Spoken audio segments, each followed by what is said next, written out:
What begins as a perfect life quickly unravels into a chilling web of deception, hidden debts, forged identities, and a truth so disturbing it reshapes everything you thought you knew. As evidence surfaces and secrets collide, the illusion of power crumbles, exposing a man who thought he was untouchable, reminding us that no lie is too deep to be uncovered and no crime stays buried forever. If you believe truth always wins, like and share to support the channel and help us tell more stories like this. Thanks for watching. The entire world watched as a billionaire tried to choke his pregnant wife with 42 million people seeing it online. The attack happened in a packed ballroom at a charity event surrounded by hundreds of stunned guests. She was 8 months along with their child. Every horrifying second was caught on security cameras. But her next move was what truly left everyone breathless. She did not scream for help or run away in fear. Instead, she calmly took out her phone, started a recording, and called him. That single act was the beginning of the end for his billion-dollar company.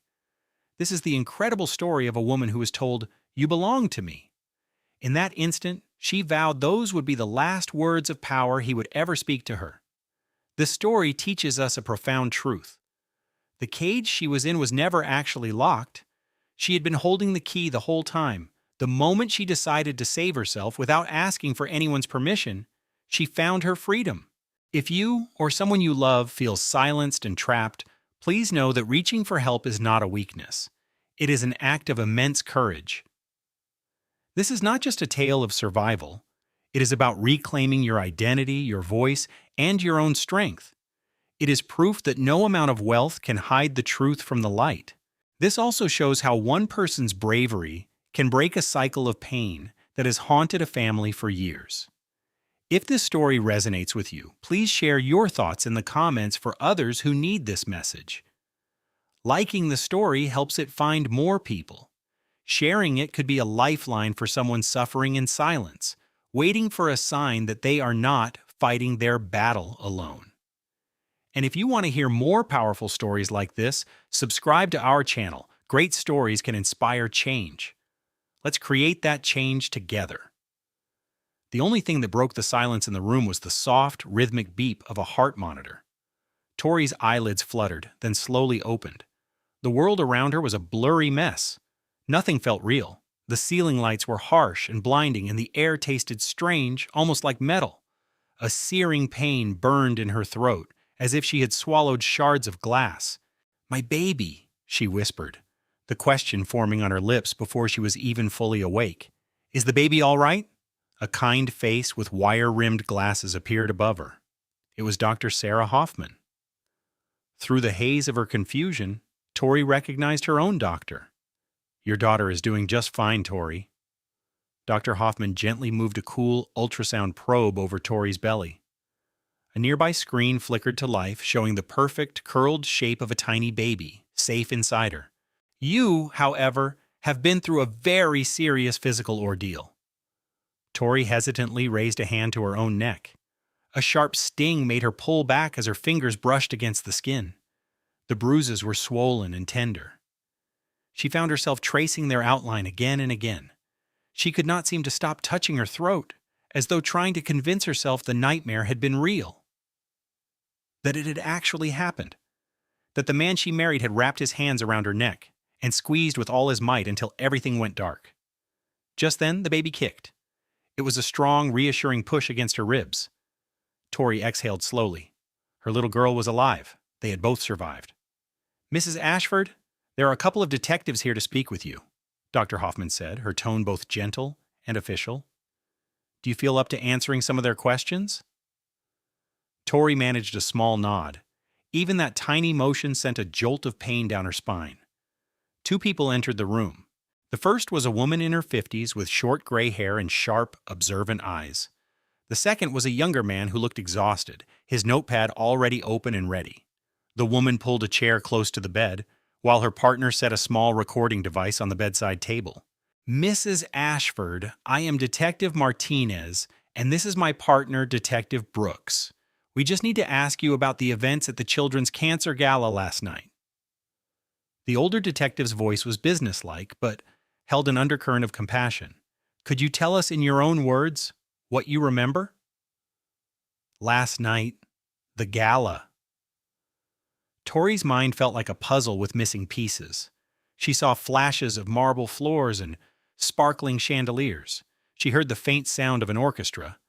Then she saw Derek's face, contorted with pure rage. She saw his hands reaching for her. "I do not," she began, but had to stop and swallow against the pain. "It all happened so quickly." "Please, take as much time as you need," Detective Martinez said softly. Tori shut her eyes, but an awful thought crashed over her. Everyone saw it happen. She had been attacked in a room full of people. The entire ballroom was filled with cameras and witnesses. There was no way to pretend it did not happen. There was no way to explain it. She could not claim she had tripped, or walked into a door, or that it was some kind of terrible misunderstanding. "We already have statements from 17 people who saw what happened," Detective Brooks added quietly, "and the venue's security cameras recorded the entire thing." Tori's eyes shot open. Tears she did not even feel coming began to roll down her cheeks. At that exact moment, the door to her hospital room flew open with a bang. A man in his early 60s rushed into the room. He had salt and pepper hair that was a complete mess, and his dress shirt was untucked. James Caldwell stopped dead in his tracks the moment he saw his daughter in that hospital bed. The color drained from his face, then returned in a rush of red, before settling into an expression of chilling emptiness. That last look was what terrified Tori the most. She had never seen her father look like that before. It was not anger. It was something much colder. It was a look that meant something was finished for good. "Baby girl?" The words sounded broken when he spoke them. Tori could not remember the last time he had called her that. It had been years. It was before she married Derek. It was before she became Mrs. Ashford and left her old life far behind. "Daddy," she choked out. "He did it in front of everyone. I just can't." James crossed the room to her bed and took her hand, carefully avoiding the intravenous tube. His hand was warm and solid. It felt real. She clung to him as if he were her only anchor in a storm. "I will handle this," he said. It was not a promise. It was a statement of fact, as certain as the sun rising tomorrow morning. The two detectives glanced at each other, then began to silently gather their things. "We will be back later," Detective Martinez said. "You should get some rest, Mrs. Ashford." When they left, the only sound was the steady ping of the monitor. James just stood there, holding his daughter's hand and staring at the ugly, dark marks on her neck. His jaw muscle tightened and released over and over, but he remained completely silent. He did not need to speak.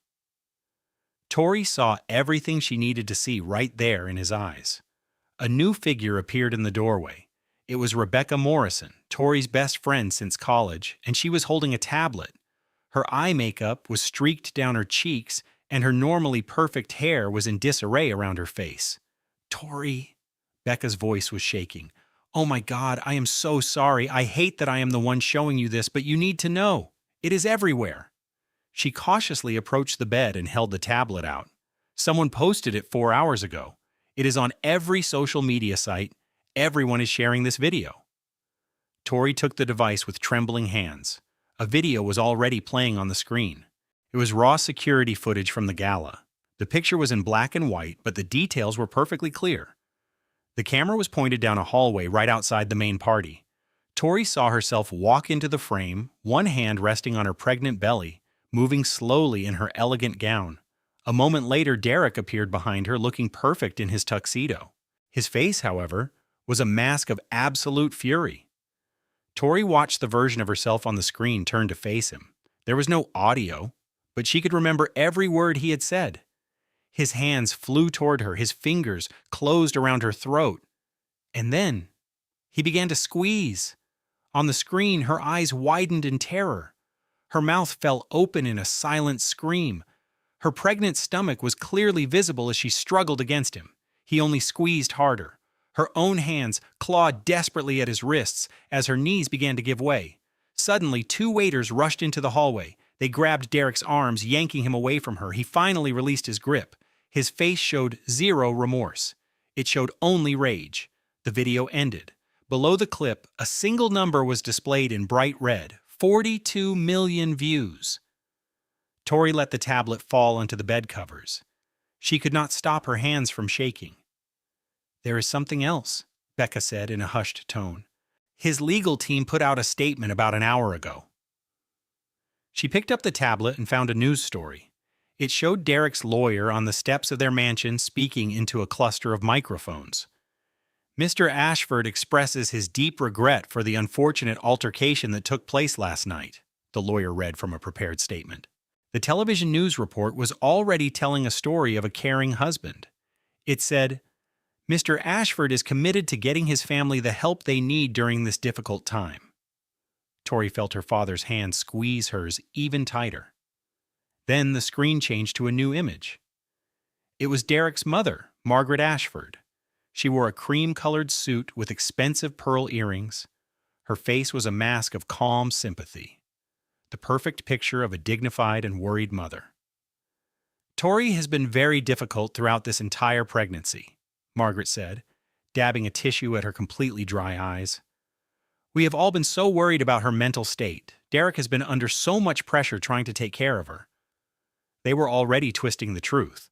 They were making her out to be the villain, the unstable wife, the emotional pregnant woman, a heavy burden. Tori's phone, resting on the bedside table, began to ring. The screen showed private number. She just stared at it. It rang 4 times, then a 5th time. Her father reached for it, but Tori was quicker. She grabbed the phone, answered the call, and raised it to her ear. "Come home, Victoria." It was Derek's voice. It was calm and controlled. The same voice he used with investors and the board of directors. It was the voice that fooled the entire world. "We will forget this ever happened," he continued. "I will tell the public that it was all just a misunderstanding. We will simply move on from this." Tori's hand instinctively went to her throat, where she could feel the very real bruises. "No," she whispered. "I am sorry, I did not quite hear you." His voice suddenly turned sharp. "What did you say?" "I said no." The other end of the line went completely silent. Then she heard a short, cold laugh, a sound like cracking ice. "You do not get to say no to me, Victoria. I own you.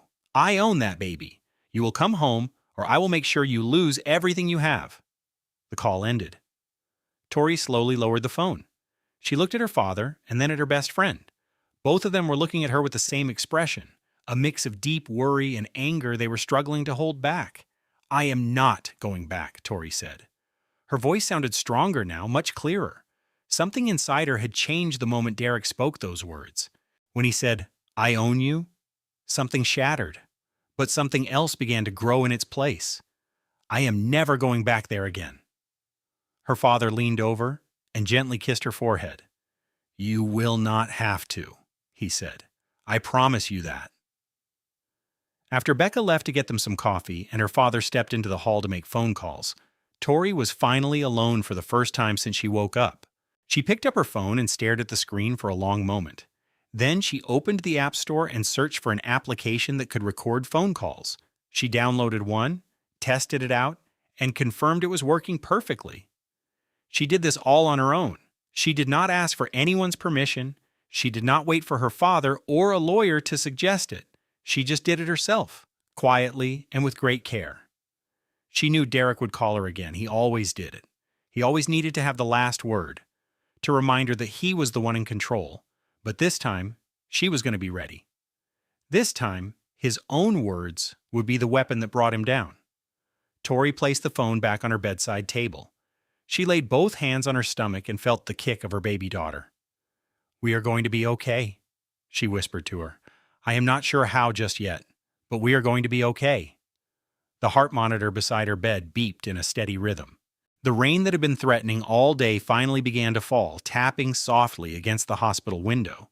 And in another part of the city, inside a penthouse apartment that cost more than most people earn in 10 lifetimes, Derek Ashford was pouring himself a glass of whiskey. He was also on the phone with his lawyers, completely confident that his wife would come crawling back to him. He had absolutely no clue what was about to unfold. This all took place 6 hours before the ambulance was called. It was 6 hours before the world saw the security camera video. It was 6 hours before 42 million people watched her husband try to take her life. Tori was standing in her enormous walk-in closet trying to decide what to wear. The Children's Cancer Gala was one of the biggest charity events of the year. She had been planning to attend for months. But that was back when she still cared about things like that. That was back when she still felt like her old self. "Are you ready yet?" Derek's voice echoed from the bedroom. "We are going to be late." Tori chose a dark blue maternity dress. It had long sleeves and a high neckline. It was a safe, simple, and comfortable choice for a woman who was 8 months pregnant. Her back was in constant pain, her ankles were always swollen, and she had not had a good night's sleep in weeks. Derek suddenly appeared in the doorway of the closet. He was already dressed in his tuxedo. It had been custom fitted by a tailor who charged more for a single suit than most families pay for rent in a year. He looked down at the dress in her hands and his jaw clenched. "That dress makes you look fat," he said. "Change." "I am 8 months pregnant, Derek. I am fat." His eyes narrowed, and the atmosphere in the room grew instantly cold. "Do not argue with me. Just choose something else." Tori put the blue dress back on the rack. Her hands were beginning to shake. She knew this mood of his very well. She saw the tightness around his eyes and heard the sharp edge in his voice. She noticed how his jaw was set. These were all the warning signs she had learned to see over 3 years of marriage to him. It was a silent language of danger that only she could understand. She pulled out a black dress, but it felt too formal. A red dress was too flashy. A gray one was too plain. "For heaven's sake, Victoria," Derek said, walking into the closet. His cologne was intense, expensive, and completely suffocating. "It is not that difficult. Just pick a dress." Tori flinched at the sound of his voice. She reached for a gown the color of champagne and held it up for him. It was elegant and simple, the kind of dress that would photograph well without drawing too much attention. Derek stared at it for a moment, then gave a short nod. "That is better. Now hurry up." And then he walked out of the closet. With trembling hands, Tori put on the champagne-colored dress. It took her 3 tries to pull the zipper up over her pregnant belly. When she finally saw her reflection in the mirror, she hardly recognized the woman looking back at her. She saw tired, empty eyes and a smile that was clearly forced. It was a complete stranger wearing her face. She used to be someone important. She used to be Victoria Caldwell. She had founded a charity that helped underprivileged children get a quality education. She used to run marathons. In fact, she was training for her 4th marathon when she met Derek at a fundraiser. He had been so charming that night, so captivating. He was the type of man who made you feel like you were the only person in the world. She should have known that his charm was nothing more than a trap. It always is. The car ride to the gala was perfectly quiet. Derek's driver navigated through the evening traffic as Derek scrolled on his phone. Tori just stared out the tinted window, watching the city lights blur together. She placed a hand on her stomach and felt her daughter kick. The kicks were strong and full of life. "I am sorry," she thought to her baby. "I am so sorry that I chose him to be your father." The car arrived at the hotel's main entrance. Dozens of photographers were waiting on the red carpet. The flashes of their cameras went off like a storm of lightning. The moment the car door opened, Derek placed his hand on Tori's elbow to help her out. To everyone else, he looked like a caring and protective husband. He appeared to be a devoted man helping his pregnant wife. But only Tori could feel his fingers digging into her arm. He was squeezing hard enough to leave bruises beneath the fabric of her dress. "Smile," he whispered just through a fake smile of his own. "Try to look happy." So Tori smiled. And the cameras captured it all. Mrs. Derek Ashford, pregnant and glowing, the perfect wife for a billionaire. The next day, those pictures would be printed in every magazine, posted on every gossip website, and shared all over social media. They would show a beautiful couple living a perfect fairy tale life. But nobody ever takes pictures of what happens behind closed doors. Inside the grand ballroom, crystal chandeliers sparkled, lighting up the entire room. Hundreds of guests mingled. Women wore designer gowns that cost more than a new car. Men in custom-tailored tuxedos drank champagne that cost more per glass than what a normal family spends on a week of groceries. Every single important person in the city was there. Then, Margaret Ashford, Derek's mother, emerged from the crowd. She wore a white silk dress and was draped in diamonds. Her hair was styled to perfection. Her smile was a perfect, painted line that never reached her eyes. Margaret leaned in, her lips hovering near Tori's cheek in a kiss that was all for show. "Darling, you look," she began, her gaze raking over Tori from head to toe. Her eyes paused, seeming to catalog every single imperfection. Absolutely radiant. The word felt like an insult, hanging in the silence between them. Tori knew what Margaret truly meant. You are overweight. You are an embarrassment to this family. You will never be good enough for my son. Thank you, Margaret, Tori murmured, keeping her voice low. She had learned long ago that fighting back only gave them more ammunition to use against her. Derek's hand was a vice on her elbow, guiding her through the lavish party. He dictated her every move, deciding who she could speak to and for how long. She was not a guest at this party. She was an ornament on his arm. Then, through the crowd, Tori spotted a familiar face, and for the first time that evening, a genuine smile lit up her face. It was Marcus Webb, a journalist she knew from years ago. It was from a different lifetime, back when she ran her own charity, when she had a career, when she had a life of her own. It was from a time when she was still Victoria Caldwell. "Marcus!" she called out, a happy wave escaping before she could stop herself. He approached with a friendly smile, his late-30s face framed by intelligent, observant eyes. He was the type of reporter who saw the story behind the story. "Tori, it has been too long. How are you doing?" "I am doing great. Really wonderful," she replied, trying to ignore the tightening grip of Derek's hand on her arm. Just for a moment, she wanted to feel like herself again. "How is the news business treating you?" "Always busy. I am chasing a huge story on corporate fraud right now. Some very surprising things are coming to light." Marcus then glanced down at her stomach. "So when is the big day?" "Just 6 weeks from now. We are having a girl." "That is wonderful news. Are you thinking about getting back to your charity work after she arrives?" Tori's heart jumped. For the first time in what felt like forever, someone had asked about her future, her ambitions. They did not ask about the baby registry or the marriage or Derek's latest triumph. They asked about what Victoria Caldwell wanted. Perhaps. "I have been thinking about it a lot. There is still so much work to do in youth education, and I miss it every day." "My wife is getting tired." Derek's voice cut in, his body appearing at her side like an unwanted shadow. His smile was thin and sharp. It was the smile he wore when he was furious, but needed to hide it. "You know how pregnancy can be. She gets confused and says the silliest things." "Actually, I was just saying," Tori started to explain. But Derek's hand shifted from her elbow to her upper arm. His fingers dug deep into her muscle, a painful promise of a bruise to come.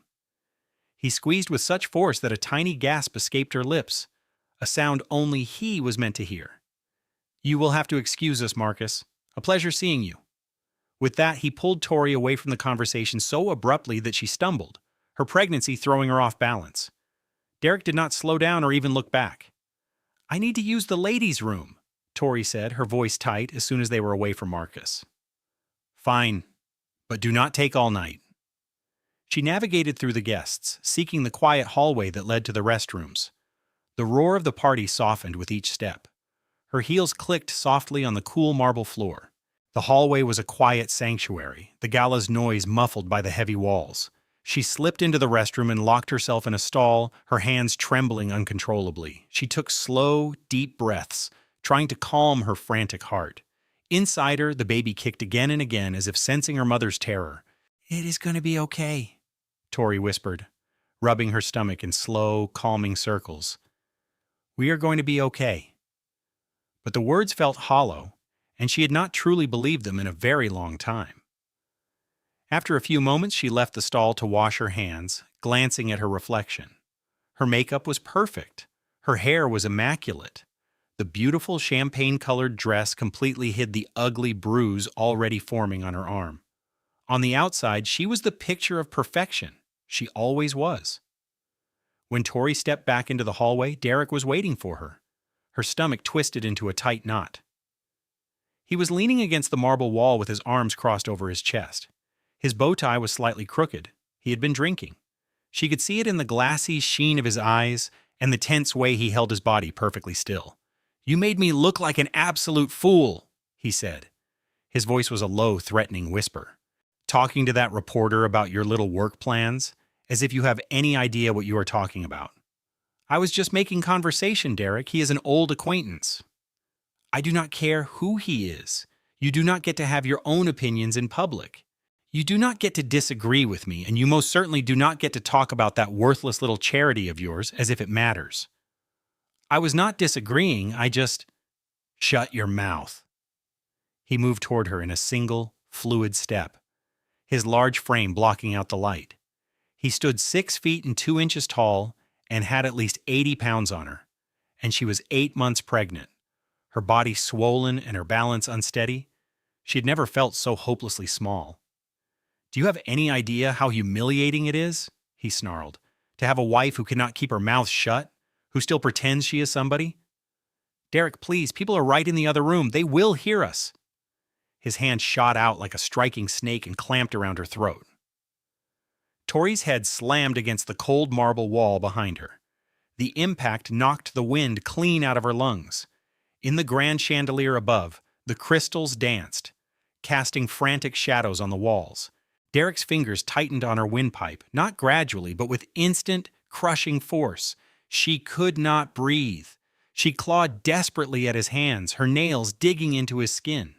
Her feet scrambled against the slick floor, searching for any kind of leverage to push him away.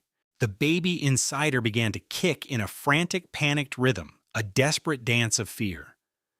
Derek's face was just inches from hers, his breath a sour mix of whiskey and rage. His eyes were dark and empty.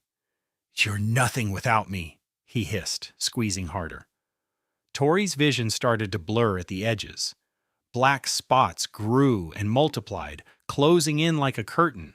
Her knees buckled, but his powerful grip held her pinned against the wall like a trapped bird. This was how it ended. She was going to die right here, in a marble hallway, at a fancy party, 8 months pregnant, wearing a dress her husband had picked out for her. And the last thing she would ever see was his monstrous face. Then suddenly there were shouts and the sound of running feet, of dress shoes slapping against the stone floor. "Hey, get off of her! Someone call 911!"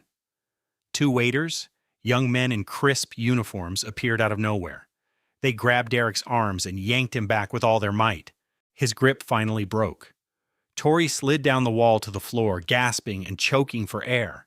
Every breath felt like swallowing fire. Her hands immediately went to her belly, desperately checking on her child. The baby kicked. Thank God the baby was still moving. The baby was alive, a little fighter just like her mother.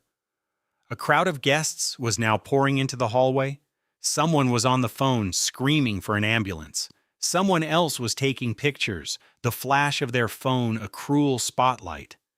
Derek was now struggling against 3 men who could barely hold him back. His face was a mask of pure rage. He was not sorry, he was not ashamed, he was furious that he had been stopped. Through a blur of tears, Tori looked up and saw Margaret Ashford at the edge of the crowd. It was Derek's mother. She was holding her phone up, not to her ear, but at chest level. She was recording. She was not calling for help. She was not rushing to her son or her daughter-in-law. She was simply filming the entire ugly scene, capturing Tori on the floor and her son as he was being restrained. For one horrifying second, their eyes met. Margaret's expression was cold and completely blank. It was the face of a woman who had seen this kind of thing before and had long ago decided to simply watch it happen. Margaret slowly lowered her phone, hiding it in her purse. And then, the world went dark. Tori woke up in a hospital bed. It was a familiar feeling. Bright morning sunlight cut across the room in clean, hopeful stripes. The heart monitor kept a steady, pulsing beat, but it was a sound of survival, not peace. Each beat echoed the deep, throbbing ache in her throat. Inside her, the baby moved. A tiny flutter of life that reminded her what she was fighting for. A figure sat in the chair beside her bed. It was her father, James. He was not sleeping, just staring at his own hands as if he did not recognize them. His shirt was rumpled, his hair a mess, and dark shadows pooled beneath his eyes. He looked like he had aged a decade overnight. "Dad," Tori whispered, her voice a dry rasp. He looked up in an instant, his eyes bloodshot and raw. "How are you feeling?" he asked. "Like I fought a truck and lost," she managed to say. A smile felt impossible. Even the thought of it sent pain through her face. "How long have you been here?" All night, he said. I was not leaving you alone. Tori reached for the glass of water on the nightstand. Her father passed it to her, his large hand wrapping around hers to stop the trembling. She took a small sip, the cool water soothing her bruised throat. The police wanted another statement, James said, his voice low. I told them to wait. You need to rest. Tori set the cup down. She had been drifting in and out of consciousness for hours, and in those quiet, dark moments of wakefulness, she had been preparing herself for this exact conversation. She had gone over the words in her head again and again, knowing the time for secrets was finally over. Dad, there is something I have to tell you. Okay, he said. But this was not just any conversation. James went completely still. The casual way he held his hands on his lap vanished as they tightened into white-knuckled fists. Even his breathing seemed to pause. His entire body went rigid, like a wire pulled dangerously tight. What is this about? Tori met his gaze directly, a strange calm settling over her now that the moment was here. She had carried this weight for 3 long years. Letting it go felt like setting down a mountain. I need you to just listen, she said. Listen to the whole story, from the beginning. James's reply was barely audible, a whisper strained with tension. I'm listening. It started about 6 months after Derek and I were married, Tori began. The first few words came out slowly, but then the rest followed in a rush, like water breaking through a crumbling dam. I asked him to come to the yearly fundraiser for my charity. It was our most important event, something I had worked on for months. I was so proud. But when I asked Derek to be there, he said he was too busy with work. I tried to explain how much it meant to me. She paused, taking a shaky breath as the monitor beeped. He threw his phone against the wall. It just exploded. Tiny pieces of glass went everywhere. Tori shut her eyes, the memory still sharp. He looked at the mess on the floor. Then he looked right at me and said, Now look what you made me do. What did you do? James asked. His voice was perfectly level, the sound of a man using every ounce of his strength to stay in control. I cleaned up the glass, she said.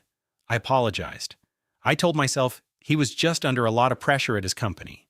I decided it was a single bad day, and everyone has those. When did it happen again? Tori kept her eyes closed. It was easier to tell the story this way, without seeing the pain it was causing her father. It was about 3 months later. I wanted to visit you for Christmas. Derek said we had to spend it with his mother. I suggested we could split the holiday, maybe Christmas Eve with Margaret, and then spend Christmas Day with you. She paused, the memory making her chest tight. He punched a hole straight through the wall right next to my head. If I had been standing 6 inches to the left, he would have hit me. The monitor beeped its steady rhythm. Outside, a gentle rain started to fall, tapping softly against the window pane. In the second year, the things he threw started landing closer to me. First, it was a glass that shattered on the tile near my feet. Another time, it was a dinner plate that smashed against the counter, right beside my hand. He never actually hit me with anything, not directly, but he was getting closer every single time. And after every single time, he would say the exact same words. Look what you made me do. Did you tell anyone? James asked. I told Becca about it one time, Tori admitted. She told me I had to leave him immediately. I got so angry with her. I told her she did not understand. I said that all marriages have problems and Derek was just stressed from running the business. I told her I just needed to be a better wife. Tori opened her eyes and looked at her father. I did not speak to Becca for 3 months after that fight. Derek was so happy we were not friends anymore. He said she was a bad influence. He said she was jealous of us, of our money. He convinced me she was trying to ruin our marriage. James suddenly pushed himself out of the chair. He walked to the window and stared out at the rain, his back to her. His hands were clenched into fists so tight his knuckles were bone white. His shoulders were shaking. What happened in the 3rd year, he asked, his voice rough, refusing to turn around.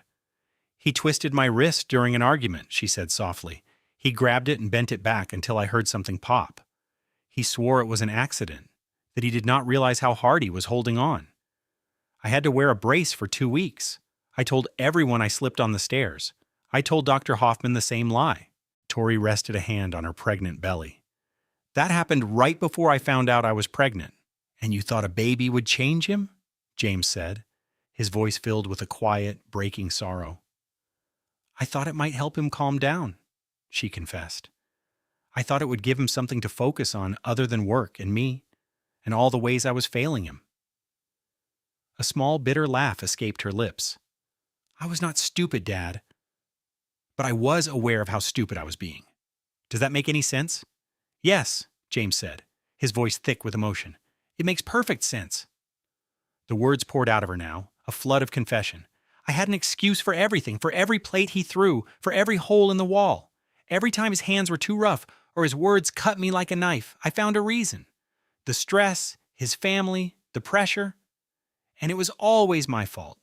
I was not good enough or thin enough or quiet enough for him. The pregnancy just made everything worse. He hated that my body was changing. He hated that I was always tired.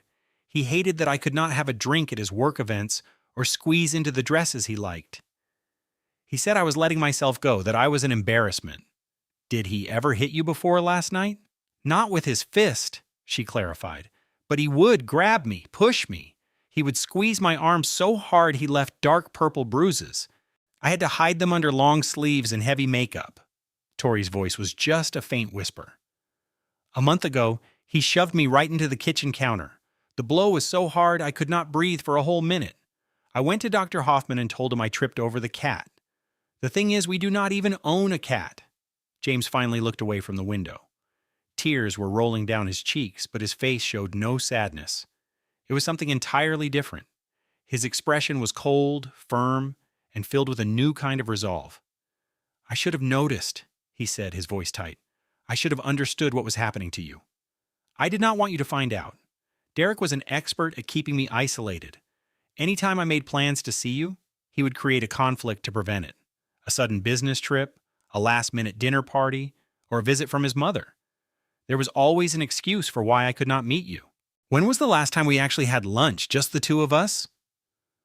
Tori had to search her memory. The room was silent, except for the rain outside and the steady beep of the monitor. It was before the wedding, 3 years ago. James squeezed his eyes shut. 3 years. His daughter had been trapped in this nightmare for 3 years, and he had been completely oblivious. He was so busy building his own company. He was so wrapped up in his own world that he missed all the warnings. The lunches she always canceled, the long-sleeved shirts she wore in the heat of summer. He never saw the way she would flinch whenever Derek touched her. A tiny reaction you would only catch if you were paying close attention. And he had not been paying attention. I am going to make this right, sweet girl. I give you my word, he whispered. But how can you? He is a billionaire, Dad. He has a whole team of lawyers and public relations experts. He knows everybody. James sat back down on the bed and gently held his daughter's hand. And I have $800 million and 30 years of connections in this city. I know every single investor, every member of his board, every person who holds power in Derek's world. His voice was steady and icy. It was the voice of a man who built an empire from scratch, who clawed his way from a tiny apartment in a poor neighborhood to the very peak of the financial world. He was a man who understood power and knew precisely how to wield it. I am going to dismantle his entire life, James said. I will take away every last piece of it. Within 2 hours of Tori's story, James Caldwell's guest house had transformed into a command center. Documents and papers were spread out on every available surface. 3 mobile phones were plugged in and charging on the kitchen counter. Mugs filled with coffee, which no one could remember brewing, had gone cold. Diane Sullivan was the first person to show up. She had worked as James's chief investment officer for 15 years. She was the kind of woman who could calculate compound interest in her sleep and could analyze a financial report as easily as most people read a novel. She entered carrying a leather portfolio, looking like she had already completed 3 hours of intense research that morning. I have gathered all of Derek Ashford's financial records, Diane declared, setting her portfolio on the table and pulling out a tablet. Everything that is publicly available and a few things that are not. How did you get the private documents? James questioned. A tiny smile formed on Diane's face, one that seemed sharp enough to cut glass. I have my ways, she said. Derek's total worth is around $2.3 billion. The majority of that wealth is tied up in his tech company, Ashford Innovations. He also owns various properties, stocks, and has money hidden in overseas accounts. She flicked through several screens overflowing with data. But this is where it gets interesting. His company became public 3 years ago. This means he is accountable to shareholders and a board of directors. If his stock price takes a major fall, he will be forced out of his own company. What could cause the stock to crash? Tori asked from her spot on the couch. She had insisted on being involved in the planning even though her father urged her to get some rest. A major scandal, a loss of investor confidence, or criminal charges, any of those would be enough, Diane clarified, looking directly at James. And I found something else. I have contacts inside Ashford Innovations. There is a man named Gregory Whitman. He has been Derek's business manager for a decade. My sources say he has been trying to find a way out for months. He knows everything, James. He knows where all the money goes, where it comes from, and which accounts are being concealed. But he is terrified. Derek has people watching him. Arrange a meeting, James ordered. Completely unofficial, find a place where he will feel secure. He will not agree to it easily. Derek has people following his family. His oldest daughter was tailed on her way to school just last week. Then we will offer him a fortress, James announced. Complete protection for his family, a full security detail, anything he requires. The next person to arrive was Marcus Webb. The journalist had been up the entire night. He had dark circles under his eyes and a laptop case thrown over his shoulder. He took a seat at the table and wasted no time. I have been investigating a story about Derek for 6 months, Marcus stated. I've uncovered proof of corporate fraud, embezzlement, and some very unethical business practices. I had many small pieces of the puzzle, but never enough to go public with the story. Until this moment, he flipped open his laptop. I was able to find 6 women who dated Derek before he met Tori. 4 of them would not speak to me. 1 of them fled the country. But there is one woman, Jennifer Torres. She was forced to sign a non-disclosure agreement 5 years ago. He broke her wrist and then gave her $500,000 to disappear. She is now living with a new identity in a small town 2 states from here. Can you get to her? Tori asked. I already have her location, Marcus confirmed. The difficult part will be persuading her to testify. She is extremely frightened. She has started a completely new life for herself. She does not want to be dragged back into being one of Derek Ashford's victims. Tell her that if she does not speak up, there will be more women after me, Tori said in a low voice. Tell her to see the video. Tell her to look at my pregnant stomach and to remember his hands wrapped around my neck, and then ask her if she can live with her silence. Marcus met her gaze. I will, he vowed. The last member of the team showed up that afternoon. Her name was Catherine Mills, a divorce lawyer. She was 55 years old and was known in the legal community as the executioner. She had a fearsome reputation for utterly destroying abusive husbands in court, and she had the track record to prove it. She had won 12 consecutive custody hearings in domestic abuse cases with not a single loss. Catherine sat down, reviewed all the information they had collected, and then laid out the critical deadline that would guide their every move. I need you all to listen to me very carefully, she said to the room. Tori is expected to give birth in 4 weeks. We must file for emergency custody of that child before it is born. The second that baby arrives, Derek has the right to file for immediate access. If he submits his legal papers before we do, a judge could grant him temporary custody while the case proceeds. We cannot, under any circumstances, allow that to happen. She then focused on Tori. I used some of my connections. Our case has been assigned to Judge Patricia Brennan. She has a strict zero-tolerance policy for domestic abuse. But Judge Brennan is also incredibly fair.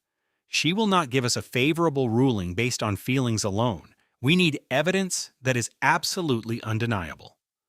4 weeks, Tori. That is all the time we have. For the first time since that terrible night at the party, a feeling that was almost like hope started to grow in Tori's heart. She had a team of experts. She had a strategy. She had people who were willing to fight for her. But she had also learned that hope could be a very dangerous thing. Hope lets you relax your defenses. Hope tricks you into thinking that things might actually work out in the end. Derek launched his countermove 48 hours later. It was calculated, professional, and completely vicious. First, Tori's private medical files began appearing on gossip blogs.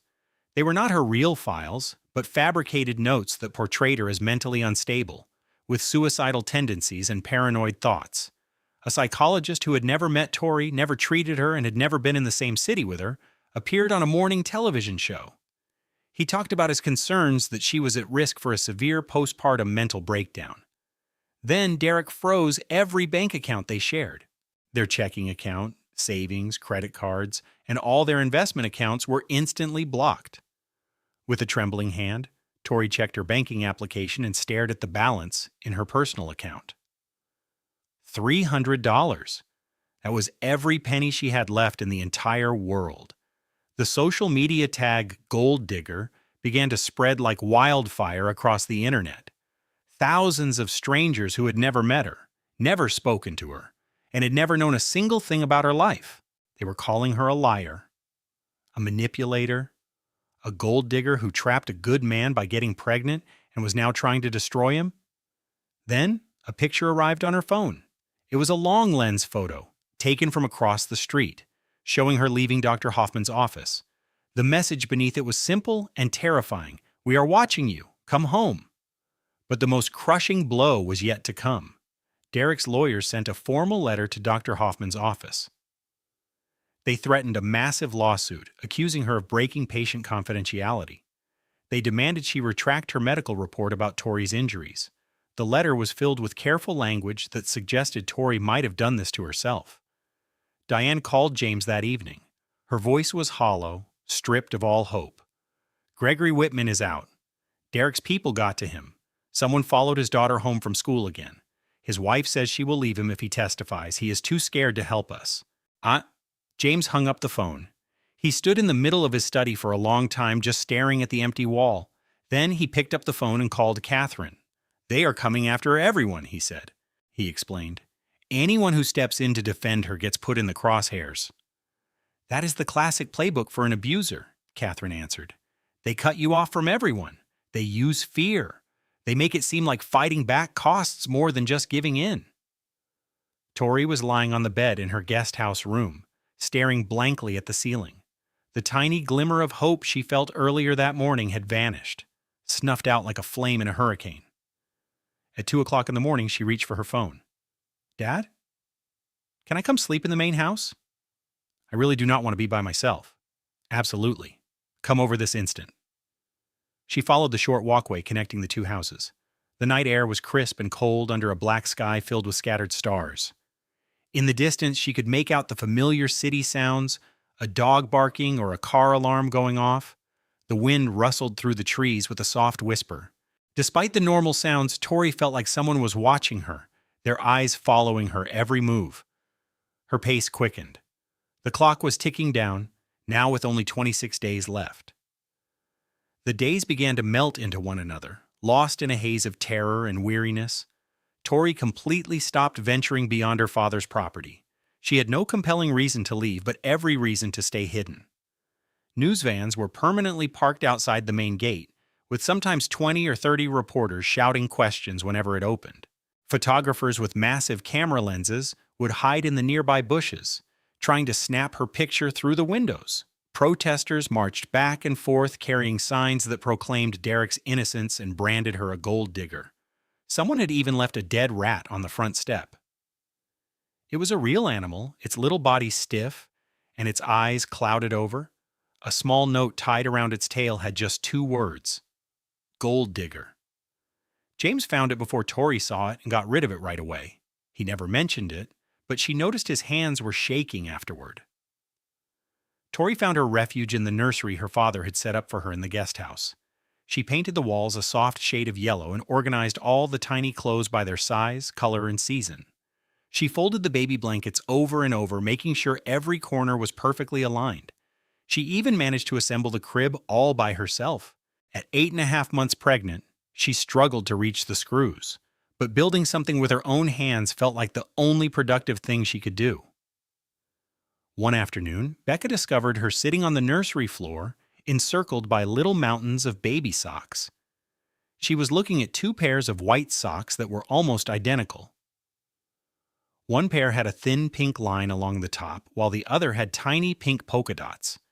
They were incredibly similar, but not exactly the same, and Tori had been trying to sort them for 2 hours. "Tori, what on earth are you doing?" Becca was standing in the doorway holding bags of takeout, her expression filled with concern. "I'm organizing," Tori replied, holding up the two pairs of socks. "This pair has the pink trim, and this one has the pink polka dots. They absolutely cannot get mixed together." "Right," Becca said, speaking slowly. "But you have been sitting here organizing those two pairs of socks for the last 2 hours. I just need them to be perfect." Becca set the food down on a nearby table. She lowered herself carefully to the floor to sit beside her friend, crossing her legs amidst the piles of tiny clothing. She gently took the socks out of Tori's hands and set them aside. "Talk to me," she said in a soft voice. "I mean, really talk to me." Tori's hands automatically started reaching for another drawer to organize. Becca gently put a hand on her arm to stop her. "Tori, I am okay. I just need to get everything in order before the baby gets here. I need to feel like I am in charge of something." Her voice began to break, "because I have no control over anything else." And with that, the floodgates opened. "The news reporters are saying I am losing my mind. Derek's lawyers are threatening to take the baby away from me. His mother is on TV every single day calling me a liar. Somebody left a dead rat on Dad's doorstep yesterday with a note, and She pressed the heels of her hands into her eyes. "I cannot seem to stop sorting these ridiculous socks." Tears started to stream down her face. These were not the silent, restrained tears she had shed in the hospital. This was a raw, messy cry that came from a place so deep inside her that she felt like she was drowning in it. Becca put her arms around her and pulled her into a tight hug. "You are not okay," she said. "And you know what? That is perfectly fine. You are not required to be okay right now. I am supposed to be the strong one for the baby and for my dad and for everyone who is trying to help me." "Being strong does not mean you do not fall apart," Becca said, holding her even tighter. "It means you fall apart and then you find a way to get back up. So let yourself break down for a little while. I am right here with you." Tori sobbed onto her best friend's shoulder, releasing all the fear, rage, and sadness she had kept locked away for weeks. She cried for the marriage she had once dreamed of, for the man she had wrongly believed Derek to be, and for the person she was before she became Mrs. Ashford. She cried for a future she had pictured in her mind, a future that was now gone forever. When the tears finally subsided, she felt utterly drained and empty, but also surprisingly lighter. Later that night, at 3 a.m, Tori was wide awake. The baby was apparently practicing gymnastics in her stomach. She quietly left the bed and stepped into the baby's room. It was completely dark, except for the soft moonlight filtering through the window. As she sat in the rocking chair, her eyes scanned everything she had so lovingly prepared. She saw the crib with its gentle yellow blankets, the changing table stocked high with diapers, and a bookshelf full of colorful picture books. She remembered choosing every single book, imagining herself reading them to her daughter in the quiet evenings. She had put this all together believing Derek would be right there with her. She truly thought they would become a family, that he would cradle their daughter in his arms and transform into the man she always hoped he could be. "I am so sorry," Tori whispered to her pregnant belly. "I am so sorry that I chose him for you," the baby answered with a kick. Tori reached for a tiny white onesie decorated with little yellow ducks. She folded it, then unfolded it, and folded it once more, just to keep her hands busy. "Did you know I used to run marathons before I met your father? I finished 3 of them in just 2 years. I was even training for a 4th when I met Derek at a fundraiser. He was so charming, everyone in the room was drawn to him. And for some reason, he chose to talk to me." She kept folding and unfolding the tiny shirt. "He told me marathons were a complete waste of time. He said I should be focused on more important things, things that mattered for us and our future. So I just stopped running. I gave my running shoes away. I canceled all my race registrations. I convinced myself it was a small sacrifice for love." She set down the onesie. and picked up a pair of impossibly small socks. I used to have so many friends. We had lunch dates, book clubs, and a girls' night out every other Friday. But Derek said my friends were a bad influence. He claimed that they didn't get our lifestyle and were secretly jealous of what we had. So, one by one, I stopped seeing them until only Becca was left. And I almost lost her too. I used to have my own opinions about politics, about charity work, even about which restaurant we should try for dinner. Derek told me my opinions made me sound stupid. He said I embarrassed him every time I spoke up. So eventually I just stopped having opinions. I simply agreed with whatever he said, about everything. She then realized she was crying as silent tears streamed down her face in the moonlight. I used to be a whole person, baby girl. I was Victoria Caldwell. I managed nonprofits. I spent my life helping people. I was smart and I was strong. But then I became Mrs. Derek Ashford, and I completely forgot how to be Victoria. A vivid memory suddenly surfaced. It was the very last conversation she ever had with her mother. They were sitting in a hospital room, a lot like the one Tori woke up in after the gala. Her mother's hand felt so frail, almost see-through, with skin like paper pulled tight over her bones. The cancer had taken nearly everything, but it couldn't touch the fire in her eyes. They were still fierce. Baby girl, you have to promise me something. Anything, Mom. Never, ever let anyone make you feel small. The world will try. Men will certainly try. Even other women will try. They will want you to shrink so they can feel more comfortable. You must not do it. Take up all the space you need. Use your voice. Be big and loud and be yourself without any apologies. I promise, Mom. But she had broken that promise. She had allowed Derek to make her small. She had shrunk herself down until she was almost nothing at all. Tori pushed herself up from the rocking chair. She went to the window and stared out at the rain.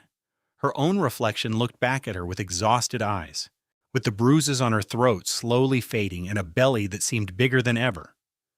But she was still here. She was still on her feet. She was still breathing. I broke my promise, she whispered to her mother's memory, but I am going to fix it. I can be big again for both of us. The clock on the wall told her there were 22 days left.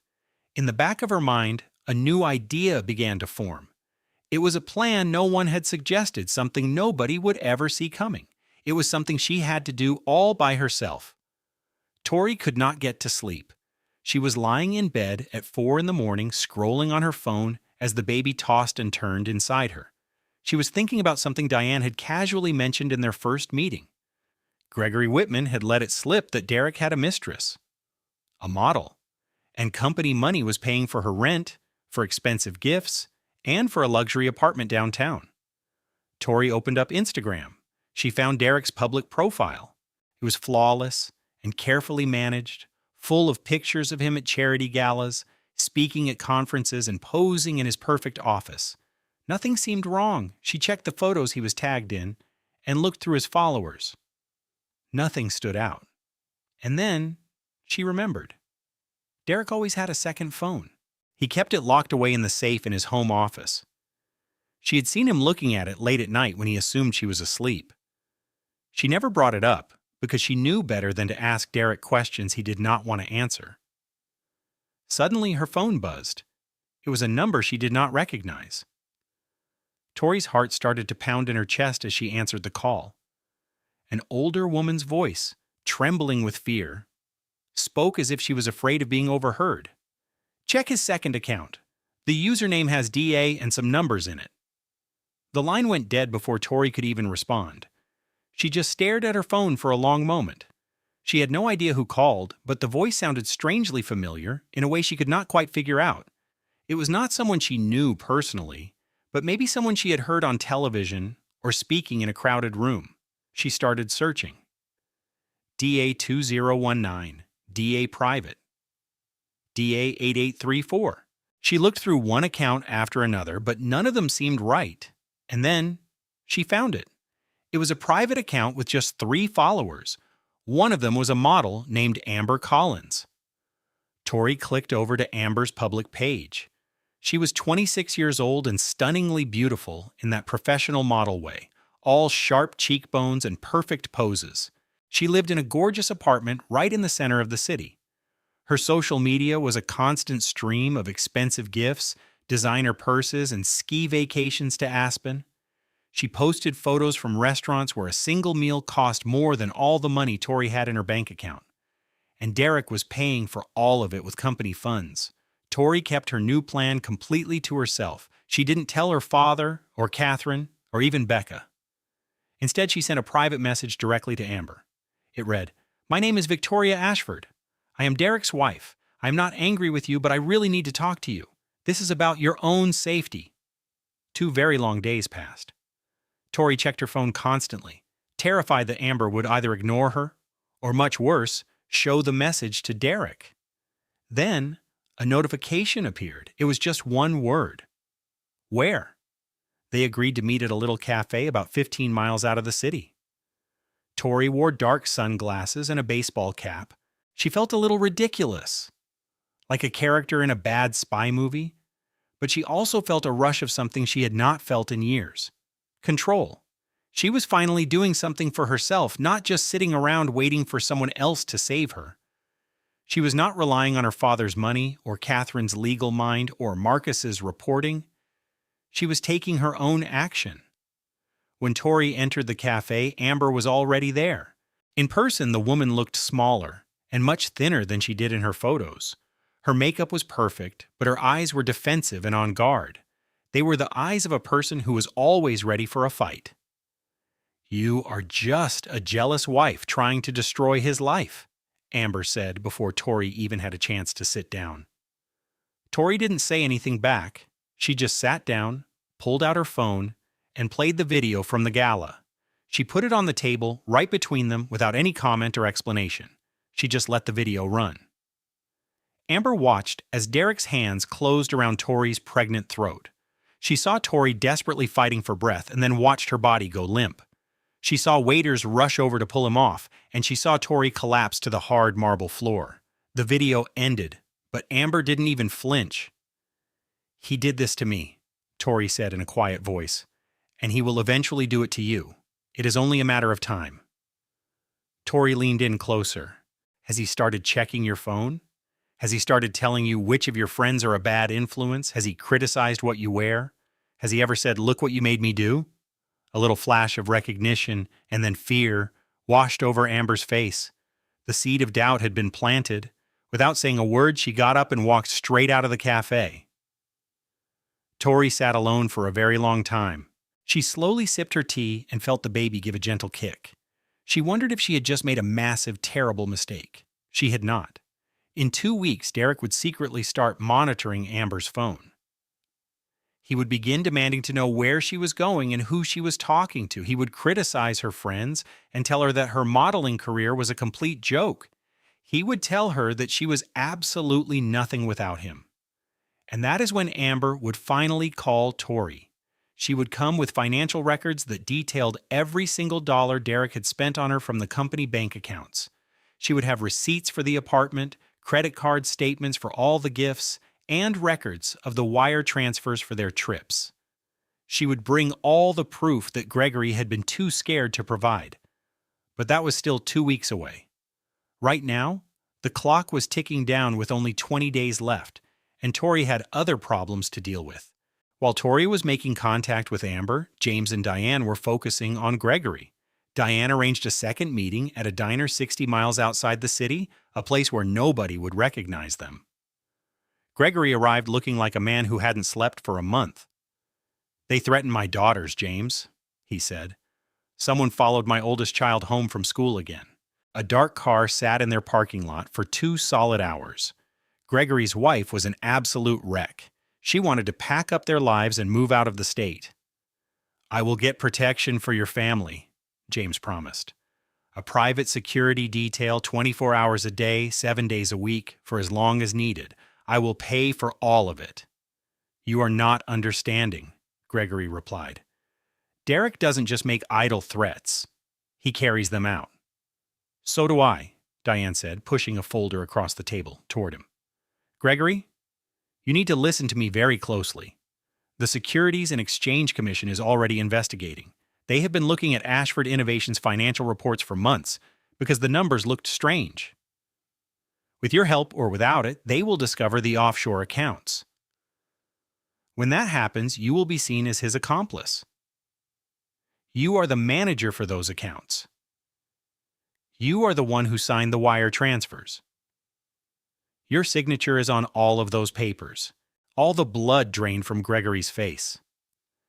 You have a choice to work with us right now, Diane continued. We can try to get you immunity. You can land on the right side of this disaster before it all comes crashing down.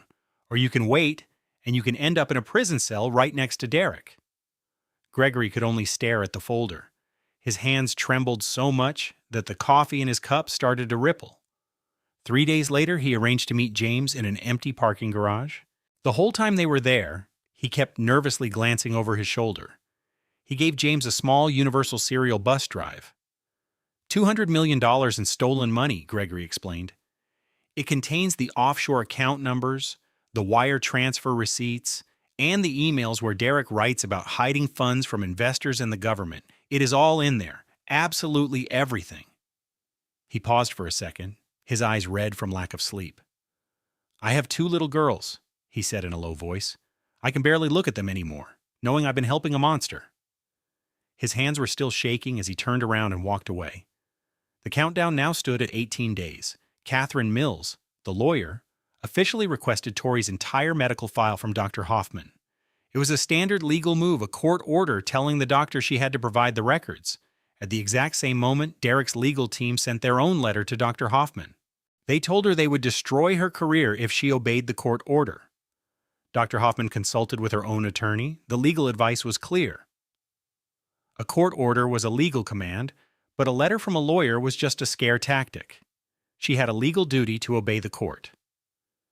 But doing the right thing would come at a terrible cost.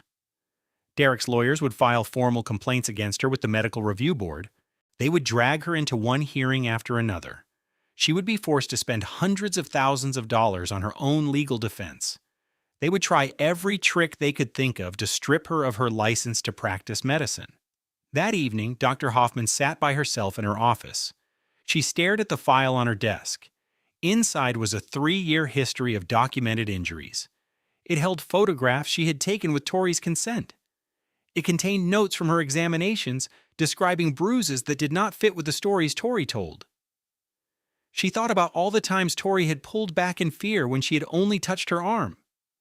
She recalled how Tori's heart would race during checkups, not from medical fears, but from the constant tension of living with violence. She reached for her pen. She signed the release document. Her hand had a slight tremor, but she wrote her name clearly. The very next morning, Tori's complete medical history was delivered to the court. It was the authentic file. It had every last picture, every note, and every injury she had recorded for 3 years. It also included the medical evidence of the bruising on her neck from the strangulation that nearly took her life while she was giving birth. The clock now showed 15 days left. Marcus Webb, the reporter, had been looking for Jennifer Torres for a solid week. He eventually found her living in a small town a few states away. She was using a different name and had a job as a second-grade teacher. She lived in a small house with a garden and a golden retriever.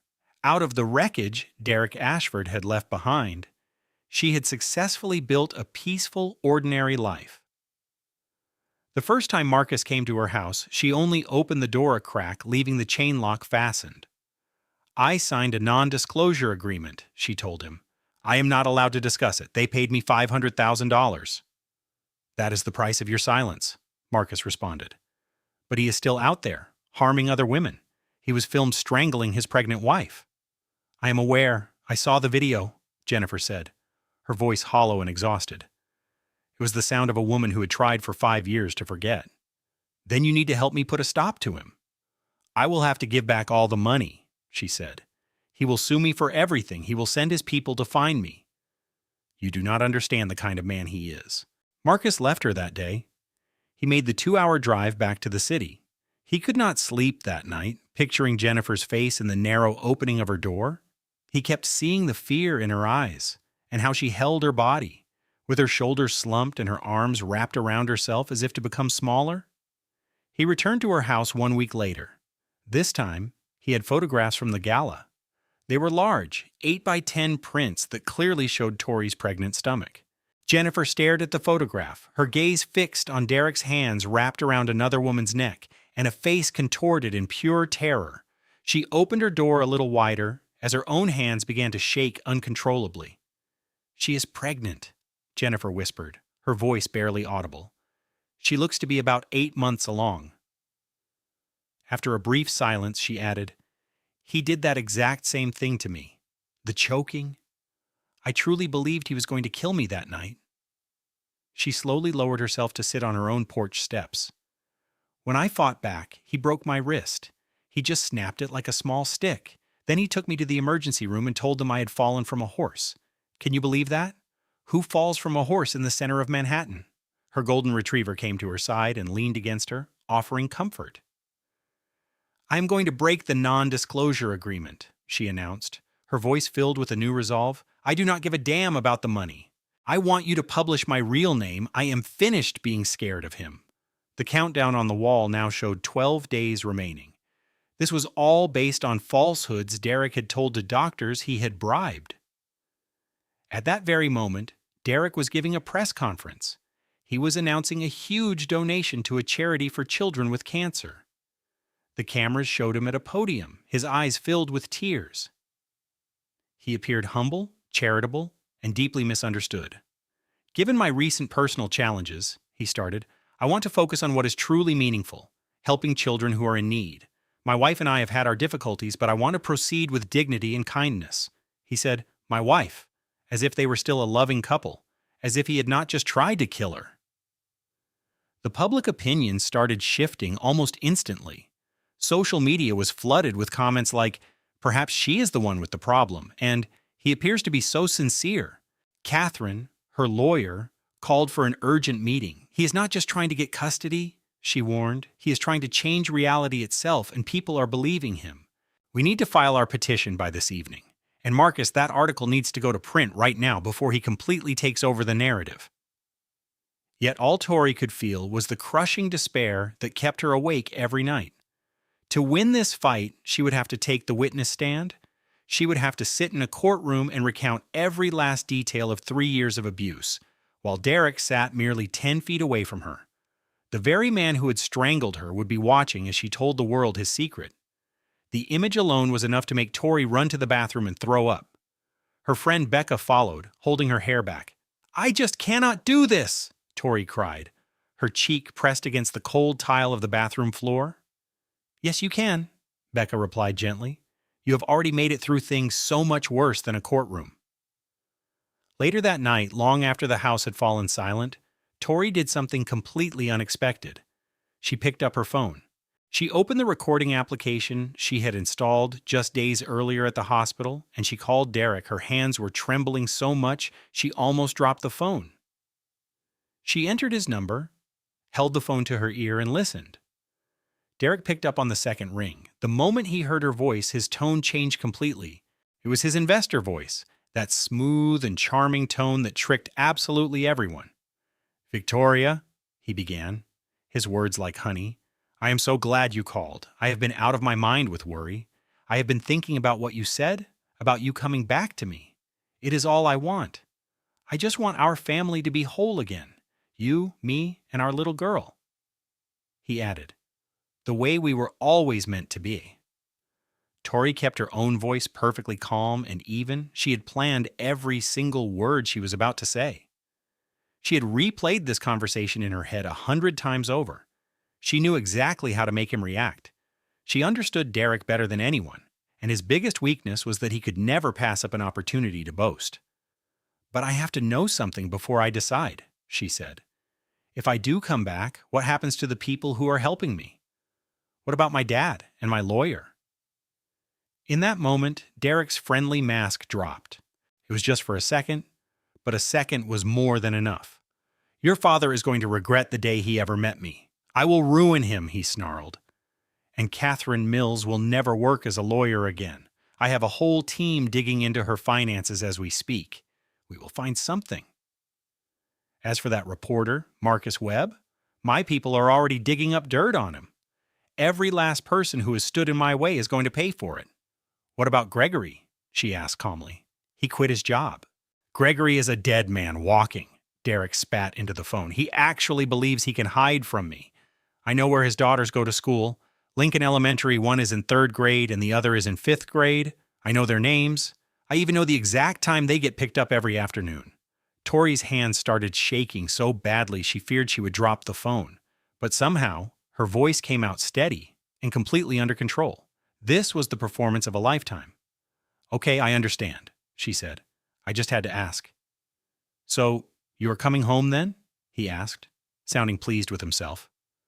I will think about it, she told him. And then she ended the call. She immediately saved the recording. For 5 long minutes, she just sat there in the dark, concentrating on her breathing.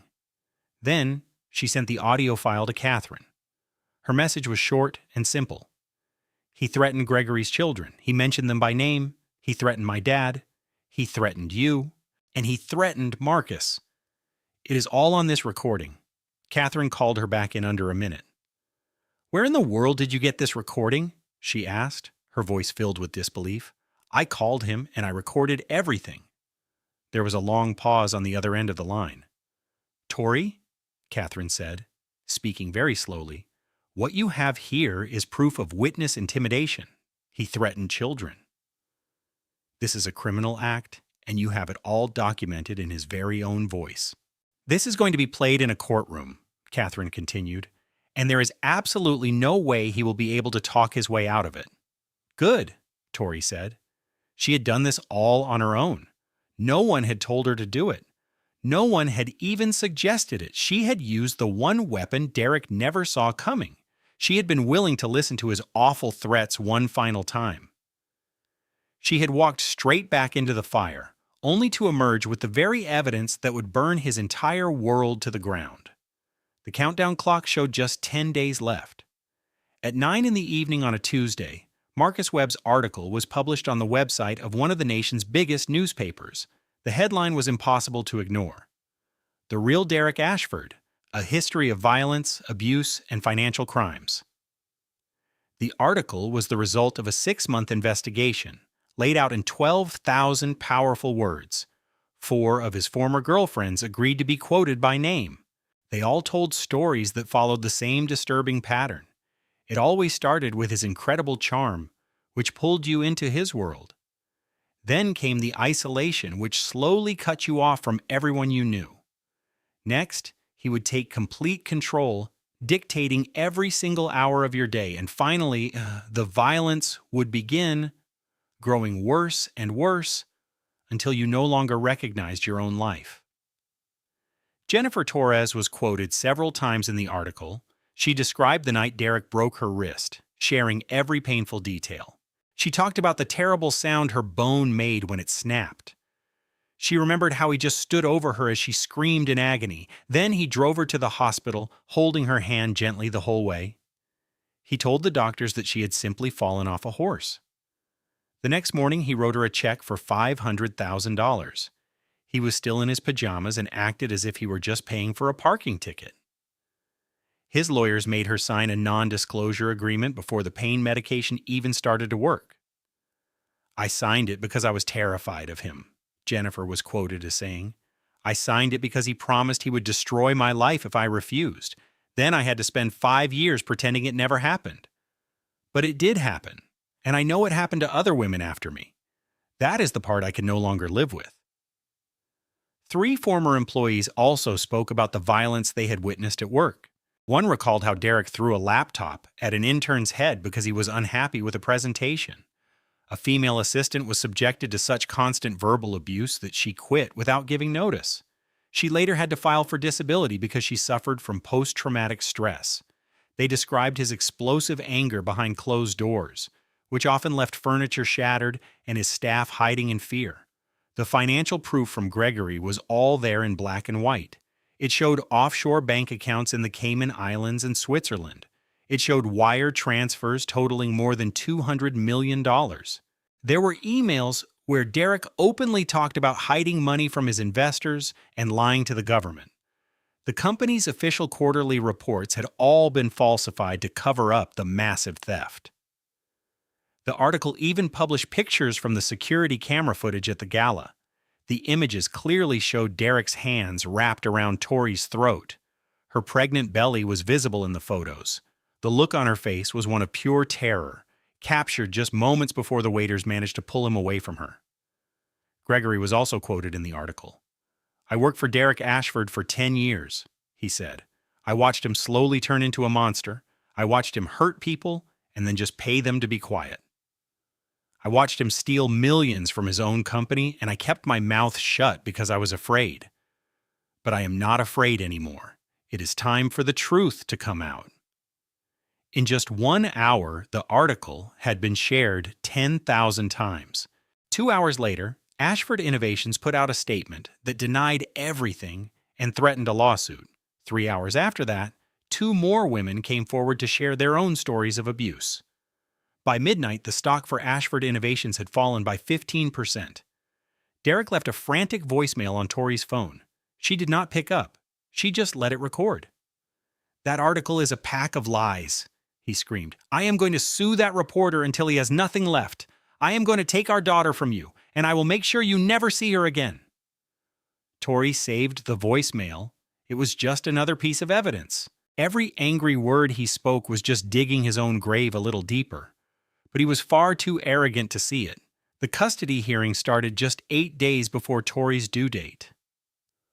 On day 1 in Judge Brennan's courtroom, Catherine began to present the evidence.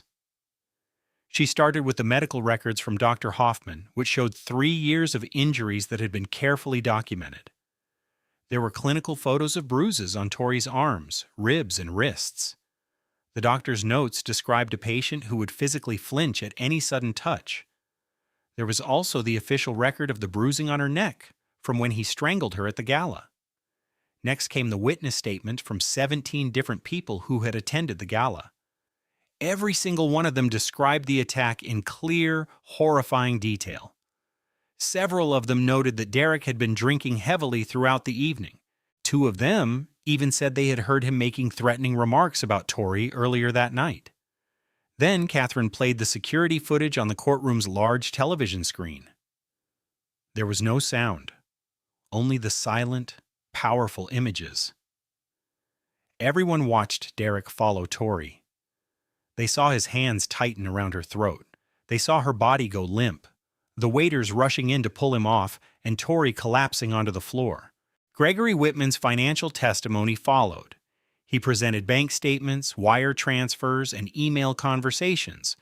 They all proved that $200 million of company money was completely missing.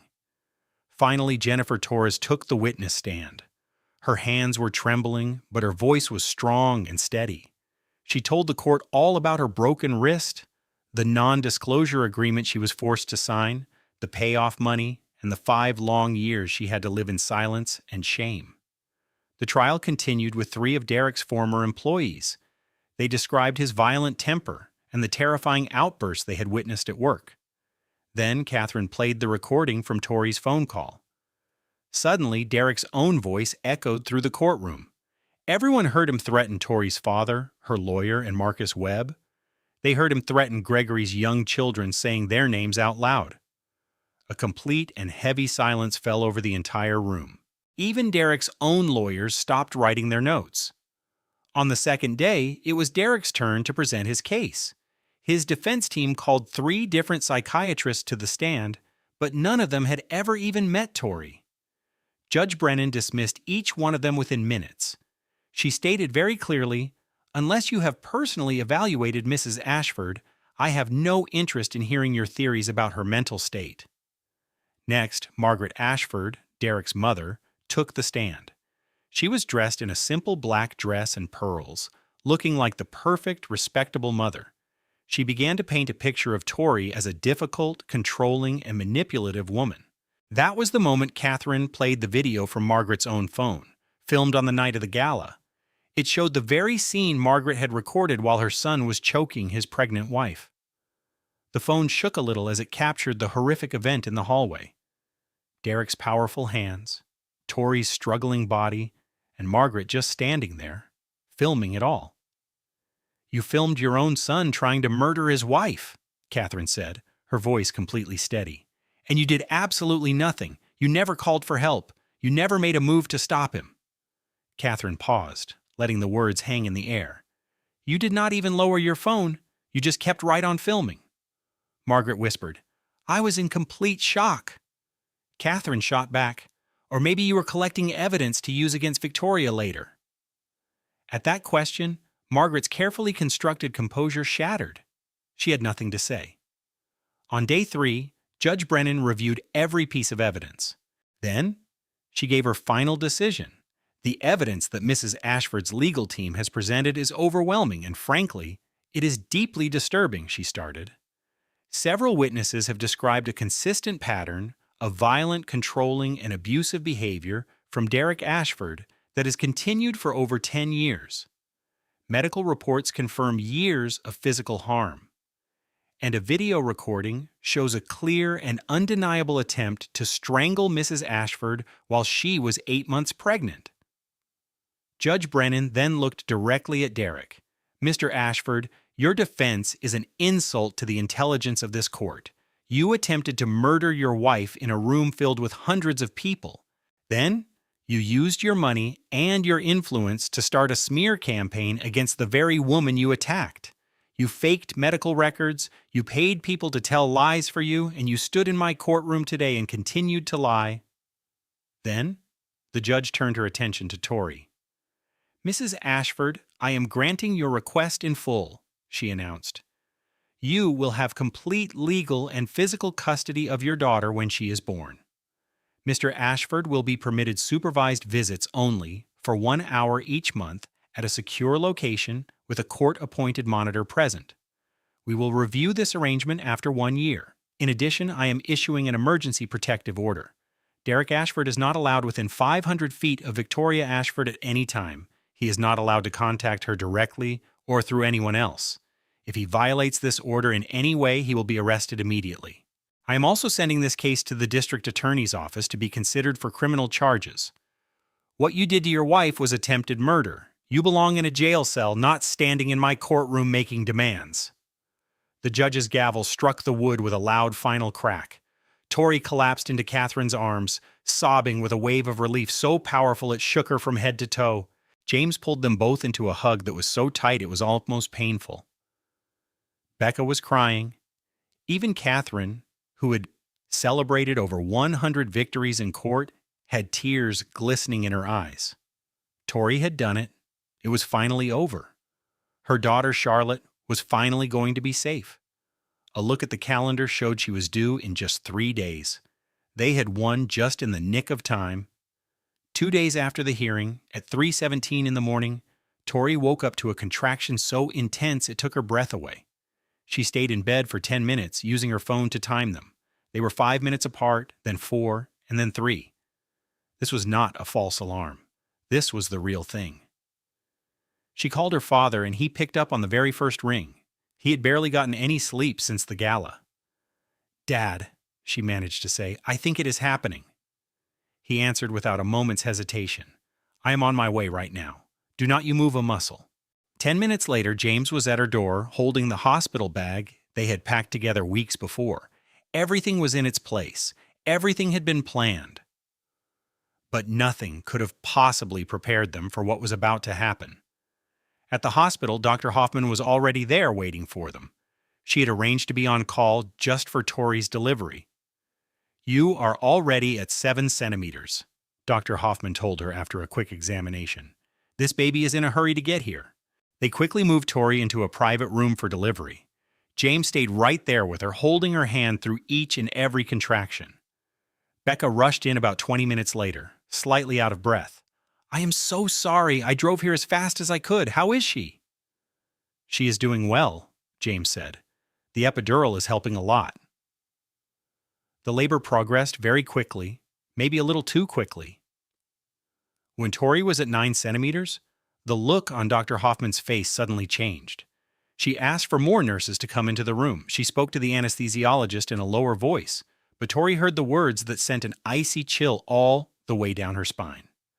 "The bruising on her cervix from the strangulation is causing some problems. She is hemorrhaging." After that, everything became a blur. The room was suddenly full of people. The beeping from the monitors changed to a faster, more urgent rhythm. Dr. Hoffman made a snap decision in just 30 seconds. "We have to do an emergency C-section right now." Tori felt the entire room start to spin. She felt hands lifting her onto a gurney and the chilly air of an operating room on her skin. She felt the anesthesiologist adjusting the epidural. She reached her hand out, searching blindly until she found her father's. "Is the baby all right, Dad? Is my baby going to be okay?" He squeezed her hand tightly. "The baby is doing great, and you are going to be great too. I am right here with you." Charlotte was born at 4:22 that morning.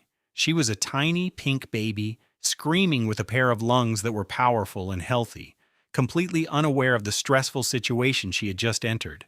But Tori was not doing great. The bleeding was out of control, and she had lost a very dangerous amount of blood.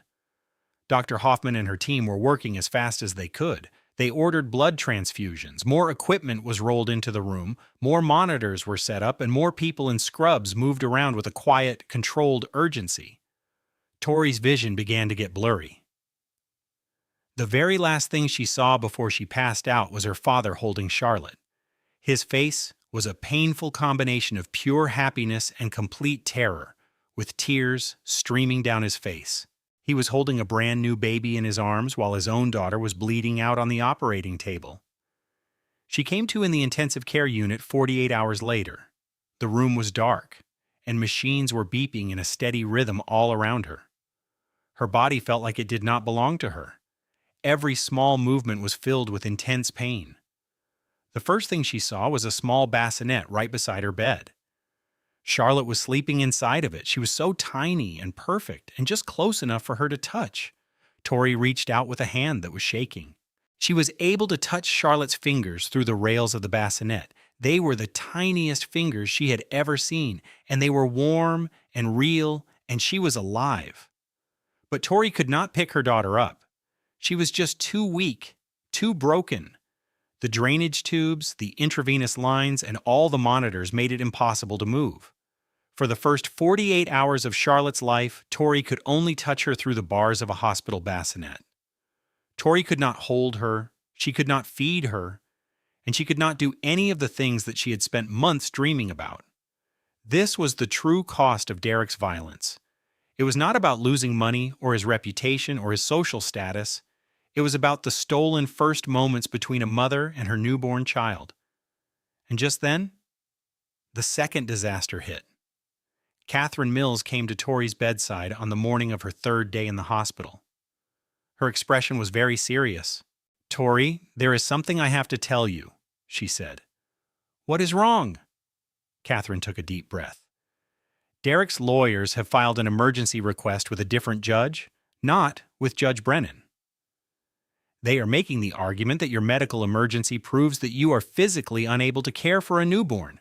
They are asking for temporary custody to be given to Margaret Ashford." Tori could only stare at her lawyer. She was lying in a bed in intensive care, with tubes coming out of her abdomen.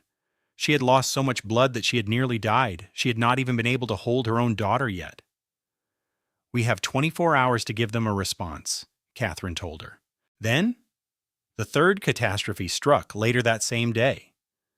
Gregory Whitman was discovered in a parking garage, where he had been beaten until he was unconscious. His laptop, which contained all of the backup copies of the financial evidence, was missing. An anonymous person called the police and suggested it was just a random mugging, but everyone knew what had really happened. Derek may have had a protective order against him, and he may have been facing criminal charges, and he may have been about to lose his fortune, but he still had people who were willing to be violent for him. He had people who would beat a man unconscious in a parking garage and steal his laptop just because he told them to. Tori lay there in her hospital bed. She was not able to walk. She could not even hold her own daughter. Her friend Gregory was just down the hall in a coma. A different judge was looking over a motion to take Charlotte away from her. Her father was pacing back and forth in the hallway, looking older and more broken than she had ever seen him. Becca brought Charlotte to her bedside and set the bassinet down where Tori could reach her. Tori slid her fingers through the bars and gently touched Charlotte's tiny hand. The baby's fingers instinctively wrapped around her own. They were warm, impossibly tiny, and yet had an impossibly strong grip. "I won the court hearing," Tori whispered to her sleeping newborn. "I had all the proof. I had the judge's official order, but none of that made a difference. He is still coming after us." "He is never going to give up," Tori whispered. "Then neither will we," Catherine stated with resolve. She placed her briefcase on the bedside table and took out a laptop, along with a pile of legal papers. "Are you able to sign documents?" Tori glanced at her own weak and shaky hand. "I can hardly even hold a pen." "We will find a way." Catherine's voice was strong and determined. "We have 24 hours. We are going to make use of every single second." Catherine filed the emergency legal response directly from Tori's hospital room. She typed away on her laptop as Tori dictated the words between waves of intense pain. Their core argument was powerfully simple. Mr. Ashford strangled his wife with such force that it caused bruising to her cervix, which directly led to her complications during delivery. He is now attempting to use those very complications, which he himself created, to claim she is an unfit mother. This court must not allow an abuser to benefit from the harm he has caused. The new judge wanted to hear from both parties. He set an urgent hearing for the following morning. Catherine made a request for Tori to appear through a video feed from the intensive care unit, which the judge approved. That evening, James came into Tori's room and quietly shut the door behind him. "I have some information," he said in a low voice. "It came through Diane's network. This new judge has some financial connections to Derek's family. He was an early investor in one of Derek's projects, a private investment into one of their funds. We could bring this conflict of interest to light and have him taken off the case." Tori looked up at her father, then her gaze shifted to Charlotte, who was sleeping peacefully in her small bassinet. "No," she said firmly. "Dad, that is exactly what Derek does. He pulls strings and uses his influence to bend the entire system to his will.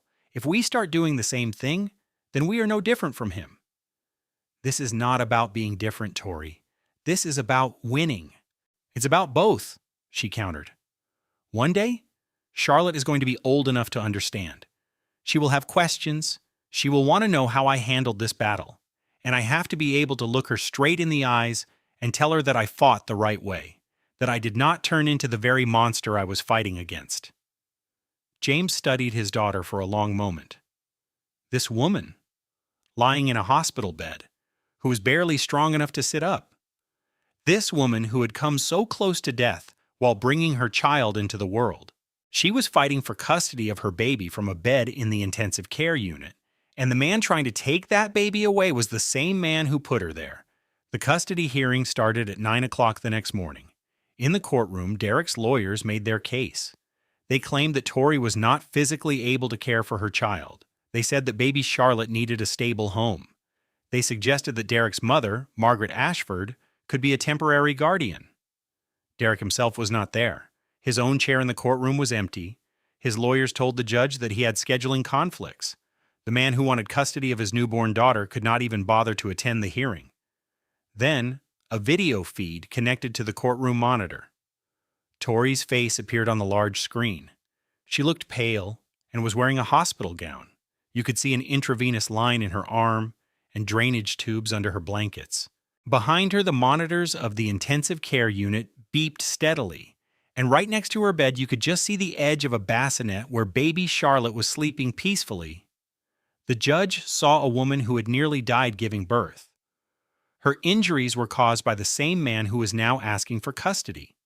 He saw a mother fighting for her child from a hospital bed, while her husband stayed home and sent his lawyers instead.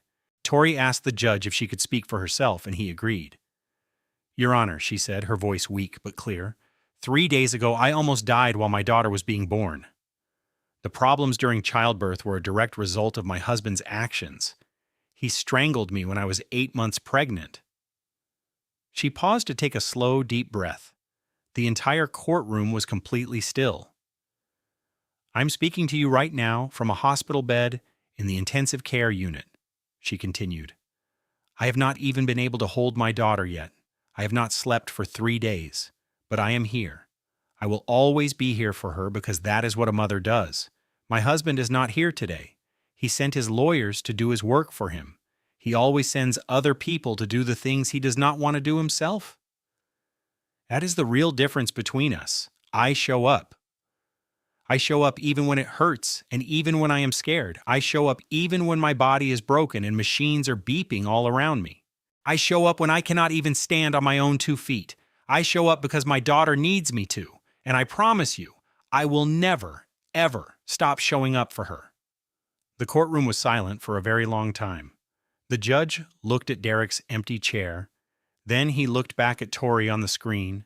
At her broken body and her powerful spirit, he made his decision. Motion denied. Full custody will remain with Victoria Ashford. 3 days after the hearing, Gregory Whitman woke up in a hospital room. It was 2 floors below Tori's room. The very first thing he said to the police officer sitting by his bed was, "Cloud backup." "Everything is on the cloud," he said. "The password is my daughter's birthdays." The stolen laptop did not matter at all. Gregory had saved copies of every single file. He had backed them up to a secure online account long before giving the drive to James. Every email, every bank transfer record, every offshore account number was safe. It was all the proof needed to show that Derek had stolen $210 million from his own company. Derek's men had taken the computer, but they had failed to get the actual information. The Securities and Exchange Commission now had everything it needed to act. What followed was the complete collapse of everything Derek Ashford had built. And at the very same time, it was the start of rebuilding everything he had tried to tear down. In the first 2 weeks after Charlotte was born, Tori was finally able to leave the hospital. She spent her first night home at her father's house with Charlotte resting in her arms. She held her daughter for hours and hours. She did not sleep at all. She did not even feel tired. She just wanted to feel the wonderful weight of her baby on her chest, her warmth, her soft breathing, and her tiny heartbeat. Federal agents stormed the main offices of Ashford Innovations. They seized computers and took all the financial documents. They questioned all the employees. They started to prepare a legal case that would take many months to present in court, but it only took a few seconds for everyone to understand the truth. Derek Ashford was a thief. During the first 2 months, all of Derek's offshore bank accounts were frozen solid. The banks were ordered to turn over all his records. The amount of evidence against him was shocking. He had managed to steal $210 million over just 5 years. He had faked the company's financial reports and lied to everyone, from the shareholders to government officials. Around this time, Tori called the nonprofit organization where she used to work before she married Derek. She asked if she could have her old job back. They hired her that very same day. She began working part-time so she could take care of her newborn baby. She was also still recovering from her surgery and was busy putting her life back together from nothing. In the 3rd and 4th months, the company's board of directors held an emergency meeting. The first vote to fire Derek as the chief executive officer was 7-5. It was not enough to get rid of him. They needed more votes. Derek immediately started talking to the 5 board members who still supported him. He promised them that the investigation was only a small problem that would go away soon. He swore to them that the company's stock price would recover. He insisted that he had done nothing wrong, but another woman named Diane Sullivan also started talking to those same 5 board members. She met with each one of them privately. She calmly explained all of the personal legal problems they would face if they continued to support a chief executive officer who was being investigated by the federal government. She described in great detail how their own personal money could be taken away. She showed them how their names would be ruined in the newspapers. She warned them that their business partners would abandon them. The second vote was 10-2. Derek Summersand was fired from his job as the chief executive officer of the company. It was a billion-dollar company that his own father had started. 2 security guards walked him out of the building. As he left, all the employees stood at their desks and watched him in total silence. They watched the man who used to throw laptops at interns and scream at his assistants walk away for the very last time. Tori was promoted to a director position at her job. Her first paycheck was not huge, but she used it to buy a crib for her daughter Charlotte. It was a real crib, in her very own apartment, that she had bought with her own money. Over the next 2 months, the government took everything that Derek owned. They seized the Manhattan penthouse and the sprawling mansion in the Hamptons. They took his mountain getaway in Aspen, his private yacht, and his entire fleet of luxury cars. His $30 million art collection was sold off to the highest bidder. Every penny went to repay the people he had stolen from. His creditors closed in. His former business partners took him to court for breaking their agreements. Old employees sued him, describing a workplace filled with fear. The legal fees piled up so high they swallowed any money the government hadn't already confiscated. Eventually, his own lawyers walked away, complaining of unpaid bills and saying he was impossible to work with. Derek was left with a public defender for his criminal trial. Meanwhile, Tori signed the papers for a one-bedroom apartment. It was cozy and simple. The kitchen was a tiny space where only one person could comfortably stand. Her bedroom closet was a fraction of the size of the giant walk-in closet she once had with Derek. The view from her window was not of twinkling city lights, but of a simple brick wall. But she had chosen every single piece of furniture in that apartment herself. The soft blue sofa, the cheerful yellow chairs for the kitchen, and the bookshelf overflowing with picture books for Charlotte. The silver-framed photo of her mother sat on her dresser. Everything in this small home was hers, and hers alone. And that was when a woman named Amber Collins decided to make a phone call. She reached out to Tori first, and the whole story came pouring out. Just as Tori had secretly feared, Derek had been spying on Amber's phone.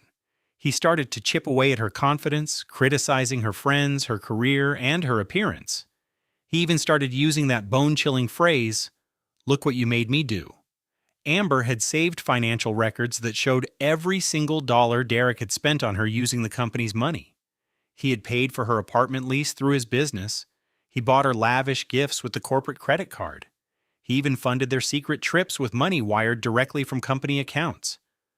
With this new evidence, federal investigators piled on even more charges against him. There was more theft, more fraud. With each new piece of evidence, the case against Derek grew stronger, making his escape from justice seem impossible. For the first time, Tori attended a support group for survivors of domestic violence. 15 women sat in a circle in the quiet basement of a church. She shared her story with them. She did not tell them every detail, but she shared the parts that mattered most. "I was one of the lucky ones," she explained. "My father had money, and most people in this situation do not. He used every last cent he had to help me fight my abuser. Not everyone gets that kind of help." "So what are we supposed to do?" one of the women asked, her voice quiet. "You save yourself," Tori answered. "I know that probably sounds impossible. I know how exhausted and afraid you feel. But you start by taking just one small step. You call a hotline. You tell the truth to just one person. You put $1 away in a bank account he does not know about. You take one single step toward finding the door." She looked at the faces around the circle and saw her own story reflected in their eyes. "The door was never really locked," she said, her voice soft. "I was keeping myself in that prison. I stayed because I was terrified. But I learned that being afraid and free is so much better than being afraid and trapped." Then, one evening, she received a call she never could have predicted. The name on the screen was Margaret Ashford, Derek's mother. It was late, and Charlotte was already sleeping. Tori nearly ignored the call. "Victoria, please do not hang up." "What do you want?" Tori asked, her voice firm. "The anonymous call," Margaret said. "The one that told you about Derek's secret bank account? That was me." A long, heavy silence stretched between them. Tori slowly sank into a chair. "I could not stand up to him in public," Margaret continued, her voice beginning to tremble. "I was too afraid, but I knew I could at least point you in the right direction." "Why did you not do more?" Tori asked. "Because I was married to a man just like him for 30 years. Derek's father hurt me for 3 decades. I started to think it was normal. I just learned to accept it. Without ever saying a word, I taught my son that this is how men show love. That was my lesson to him. And by the time I realized the monster I had helped create, it was too late." Margaret was openly sobbing now. I raised a monster. I can see that clearly now. I am getting help. I am going to therapy and to support groups. I am trying to figure out how I allowed myself to become that person." "That does not excuse what you did," Tori said, remembering how Margaret had called her unstable on national television. "No," Margaret whispered. "Nothing can excuse it." Tori did not forgive her, but for the very first time, she understood her. Margaret was a mirror showing Tori the person she could have become. If she had stayed for another 10 years or another 20 or 30, she would have become a woman so lost in a world of violence that she could not even recognize it anymore. A woman who could only pass down that pain to her child like a terrible inheritance. The supervised visit was held on a Tuesday. It happened in a gray government building with security cameras mounted in every corner. The fluorescent lights overhead made a constant, low buzzing sound. A social worker named Linda sat quietly by the door, observing. Tori sat at a table with Charlotte resting in her lap. Her daughter was 4 months old now. She was a bright and curious baby, always reaching her little hands out to explore the world. When Derek entered the room, Tori barely recognized the man in front of her. He had lost a significant amount of weight. His hair was unkempt. The cheap suit he wore hung loosely on his frame. His face was thin and drawn, with dark circles etched beneath his eyes. He looked a decade older than he had at that glamorous company party. He had already been found guilty of his crimes. The trial went on for 2 weeks, and the evidence against him was overwhelming. Tori had testified. She sat on the witness stand and told her story in a voice that was clear and steady. She showed the jury the fading scars on her neck. She looked directly at them and told them the truth, all of it. She shared everything she had been forced to hide for 3 long years. And the jury believed her. They convicted him on every single charge. His sentencing was just a week away. Derek's gaze immediately fell on Charlotte. A flicker of sadness crossed his face. Perhaps it was grief, or maybe it was true regret, or maybe he was just starting to understand the magnitude of everything he had lost. "She is beautiful," he said, his voice raspy. "Can I hold her?" "No," Tori said simply. "Victoria, please. She is my daughter. I just want to hold her for a single minute." "You tried to kill her," Tori stated calmly. "When your hands were around my neck, you were trying to end both of our lives. You do not get to hold her." Derek's jaw clenched. Tori recognized that look instantly. It was the anger boiling up inside him, the moment just before he would lose all control. But he was powerless here. The cameras were recording his every move. Linda, the social worker, was watching him closely. Security guards were stationed right outside the door. All his power was gone. "I'm sorry," Derek said. "It was for everything. The stress was enormous. From my work, from my family, I was not being me." Tori's voice was like steel. "Stop! You do not get to say that." "Say what?" he asked, confused. "Make excuses. Blame your problems. Act like you are a different person. You are you, Derek. The man who threw things at me, the man who twisted my arm. You are the man who cut me off from my friends and my family, the man who tried to choke me when I was pregnant with your child. That is the real you." "I was unwell," he begged. "I needed professional help." "You are not unwell. You are an abuser," Tori stated plainly. There is a big difference. People who are unwell want to improve. They accept responsibility for what they have done. They make an effort to change. You never did any of that. Even today, in this very room, you are still just making excuses. "You have ruined my entire life," he mumbled. "No," Tori said back. "You ruined your own life. Every single bad thing that is happening to you right now is a result of your own decisions. My father spent $800 million to bring me down. My father spent $800 million to keep me safe," Tori corrected him. "To keep Charlotte safe, because that is what true love is. You have no idea what love is, Derek. You believe love is about having control and power and ownership. But that is wrong. Love is about making sacrifices. It is about providing protection. It is about prioritizing someone else's well-being and happiness over your own." Tori gently shifted Charlotte in her arms. Her daughter was trying to grab a toy on the table. She had absolutely no interest in the man sitting on the other side. "By the time you are released from prison," Tori told him.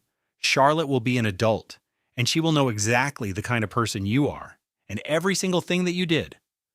She will get to decide for herself if she wants any kind of relationship with you. That will be her choice, not mine, and not yours. Derek shot up from his chair so quickly that it screeched across the floor. Linda, the social worker, moved forward as the security guards became alert. I cannot handle this, he said sharply. He spun around and marched right out of the room. The door closed behind him, making a hollow, lonely sound. Tori walked out of the building and into the warm afternoon light. Becca was waiting for her, resting against the car. How are you feeling? She asked. Tori paused for a second to consider the question. She expected to feel triumphant, or like justice was served, or maybe just pleased. But she did not feel any of those emotions. Instead, she felt lighter. It was as if a massive weight she had carried for years, a weight she was so accustomed to, she did not even notice it, had finally been lifted. I feel nothing, she answered, and that feels absolutely perfect. A week later, she received a text from Catherine. 25 years. It read, attempted murder, embezzlement, and witness intimidation. The sentences must be served back to back. It is truly finished. Tori did not attend the sentencing at the courthouse. She was at the park with her little girl, Charlotte. She was now 7 months old, crawling around on the grass and picking up little dandelions. She made happy noises at the birds that were flying above them. Tori saw the message, then slipped her phone into her pocket. She gave the swing a small push, and Charlotte let out a laugh. The sound was so innocent and joyful, filled with all the things that really mattered in life. Later that night, long after Charlotte had fallen asleep, Tori was sitting on the sofa in her little apartment. She opened the voice recording application on her phone and began speaking. She was making it for Charlotte, for her to hear someday when she was old enough to ask questions about her father, when she was old enough to want the whole story. Hello, my darling girl. If you are listening to this, it means you are old enough to understand the truth about me, about your father, and about all the things that happened. So here is what you need to understand. Your father was an abusive person. It was not because of pressure from his work or his family or anything else from the outside. He was abusive because he made the choice to harm the people he claimed to love. That was his decision. It was not my fault, and it is certainly not your fault. It was his.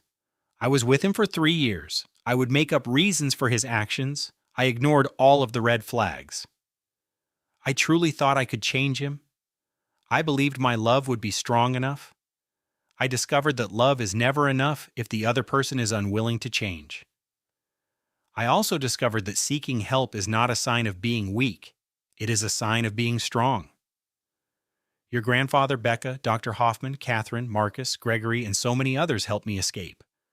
I could not have managed it alone, and that is completely fine. The moment I quit waiting for his approval to rescue myself was the moment I became truly free. You are not to blame for what your father did. His choices do not define who you are or the person you'll grow up to be. You are in charge of your own future. I will never allow anyone in this world to make you feel insignificant. I will teach you to be confident, to speak your mind, and to be 100% yourself. That is the lesson my mother taught me, and it is the lesson I am now passing on to you. She finished the recording and saved the audio file. She knew she would add more to it as the years passed, to create a full and honest record. There would be no softening of the truth and no resentment. There would just be the facts, the reality of what happened, and all of her love. In a prison cell 500 miles from there, Derek Ashford sat on a firm metal bed and looked at a gray concrete wall. The cell measured 6 feet by 8 feet. The only illumination came from a fluorescent light on the ceiling that made a constant humming sound. He was dressed in a bright orange jumpsuit. He had no photographs and no mail. No one ever came to visit him. The balance in his bank account was $0. His corporation no longer existed. His magnificent homes were gone. His cars, his boat, his art, his expensive tailored suits, his secret phone, his private airplane, his name in huge letters on a building. It had all vanished. 25 years stretched out before him. 25 years of concrete, awful cafeteria meals, humming fluorescent lights, and total silence. He would close his eyes, and the single image that always appeared was from the supervised visit. He could see Charlotte sitting on Tori's lap. She was just 4 months old then, reaching for a small toy. She never once looked in his direction. She had no clue who he was. She did not know that the stranger at the table was her father. When he was finally let out, she would be a 25-year-old woman. She would know the entire story. She would have read the news reports and the official court papers. She would have heard her mother's voice recording. She would understand exactly the type of man her father was and everything he was guilty of, and at that point, she would decide for herself. In a one-bedroom apartment on the other side of the city, at that very same time, Charlotte was using the coffee table to pull herself up. She had been attempting this for several days. A monster had tried to tear her family apart, but in their peaceful living room, Tori was witnessing a small miracle. If you believe good can overcome evil, you must see how this story concludes. Her daughter Charlotte was in her own small fight. She would grip the edge of the coffee table, get to her feet, and stand for a wobbly moment before falling back down. But each time she fell, she would get right back up. This was not a baby who would cry. This was a baby who would simply smile and try again. On the apartment walls, photographs captured a story of love. One picture showed Tori's mother holding baby Charlotte, her face shining with a powerful love. Another showed James holding his new granddaughter at the hospital with tears of awe in his eyes.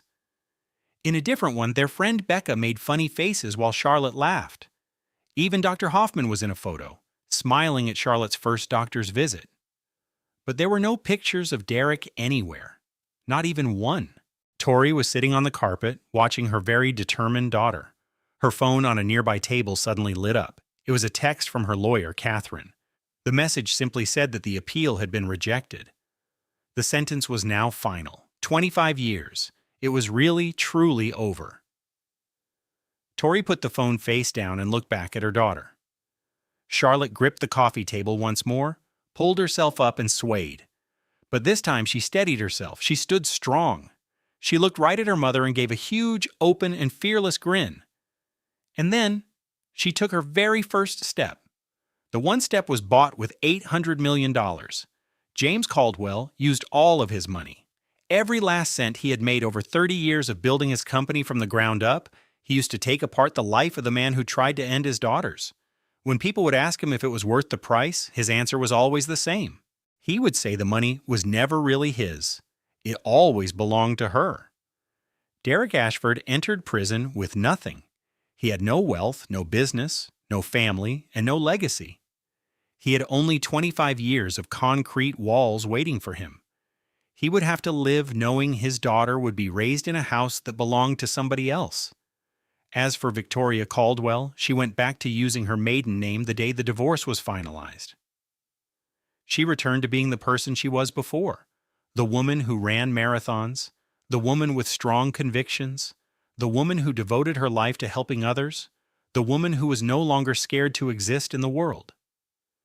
She made a vow to herself that she would never again let anyone make her feel small, and she would dedicate her life to making sure her daughter never had to learn it.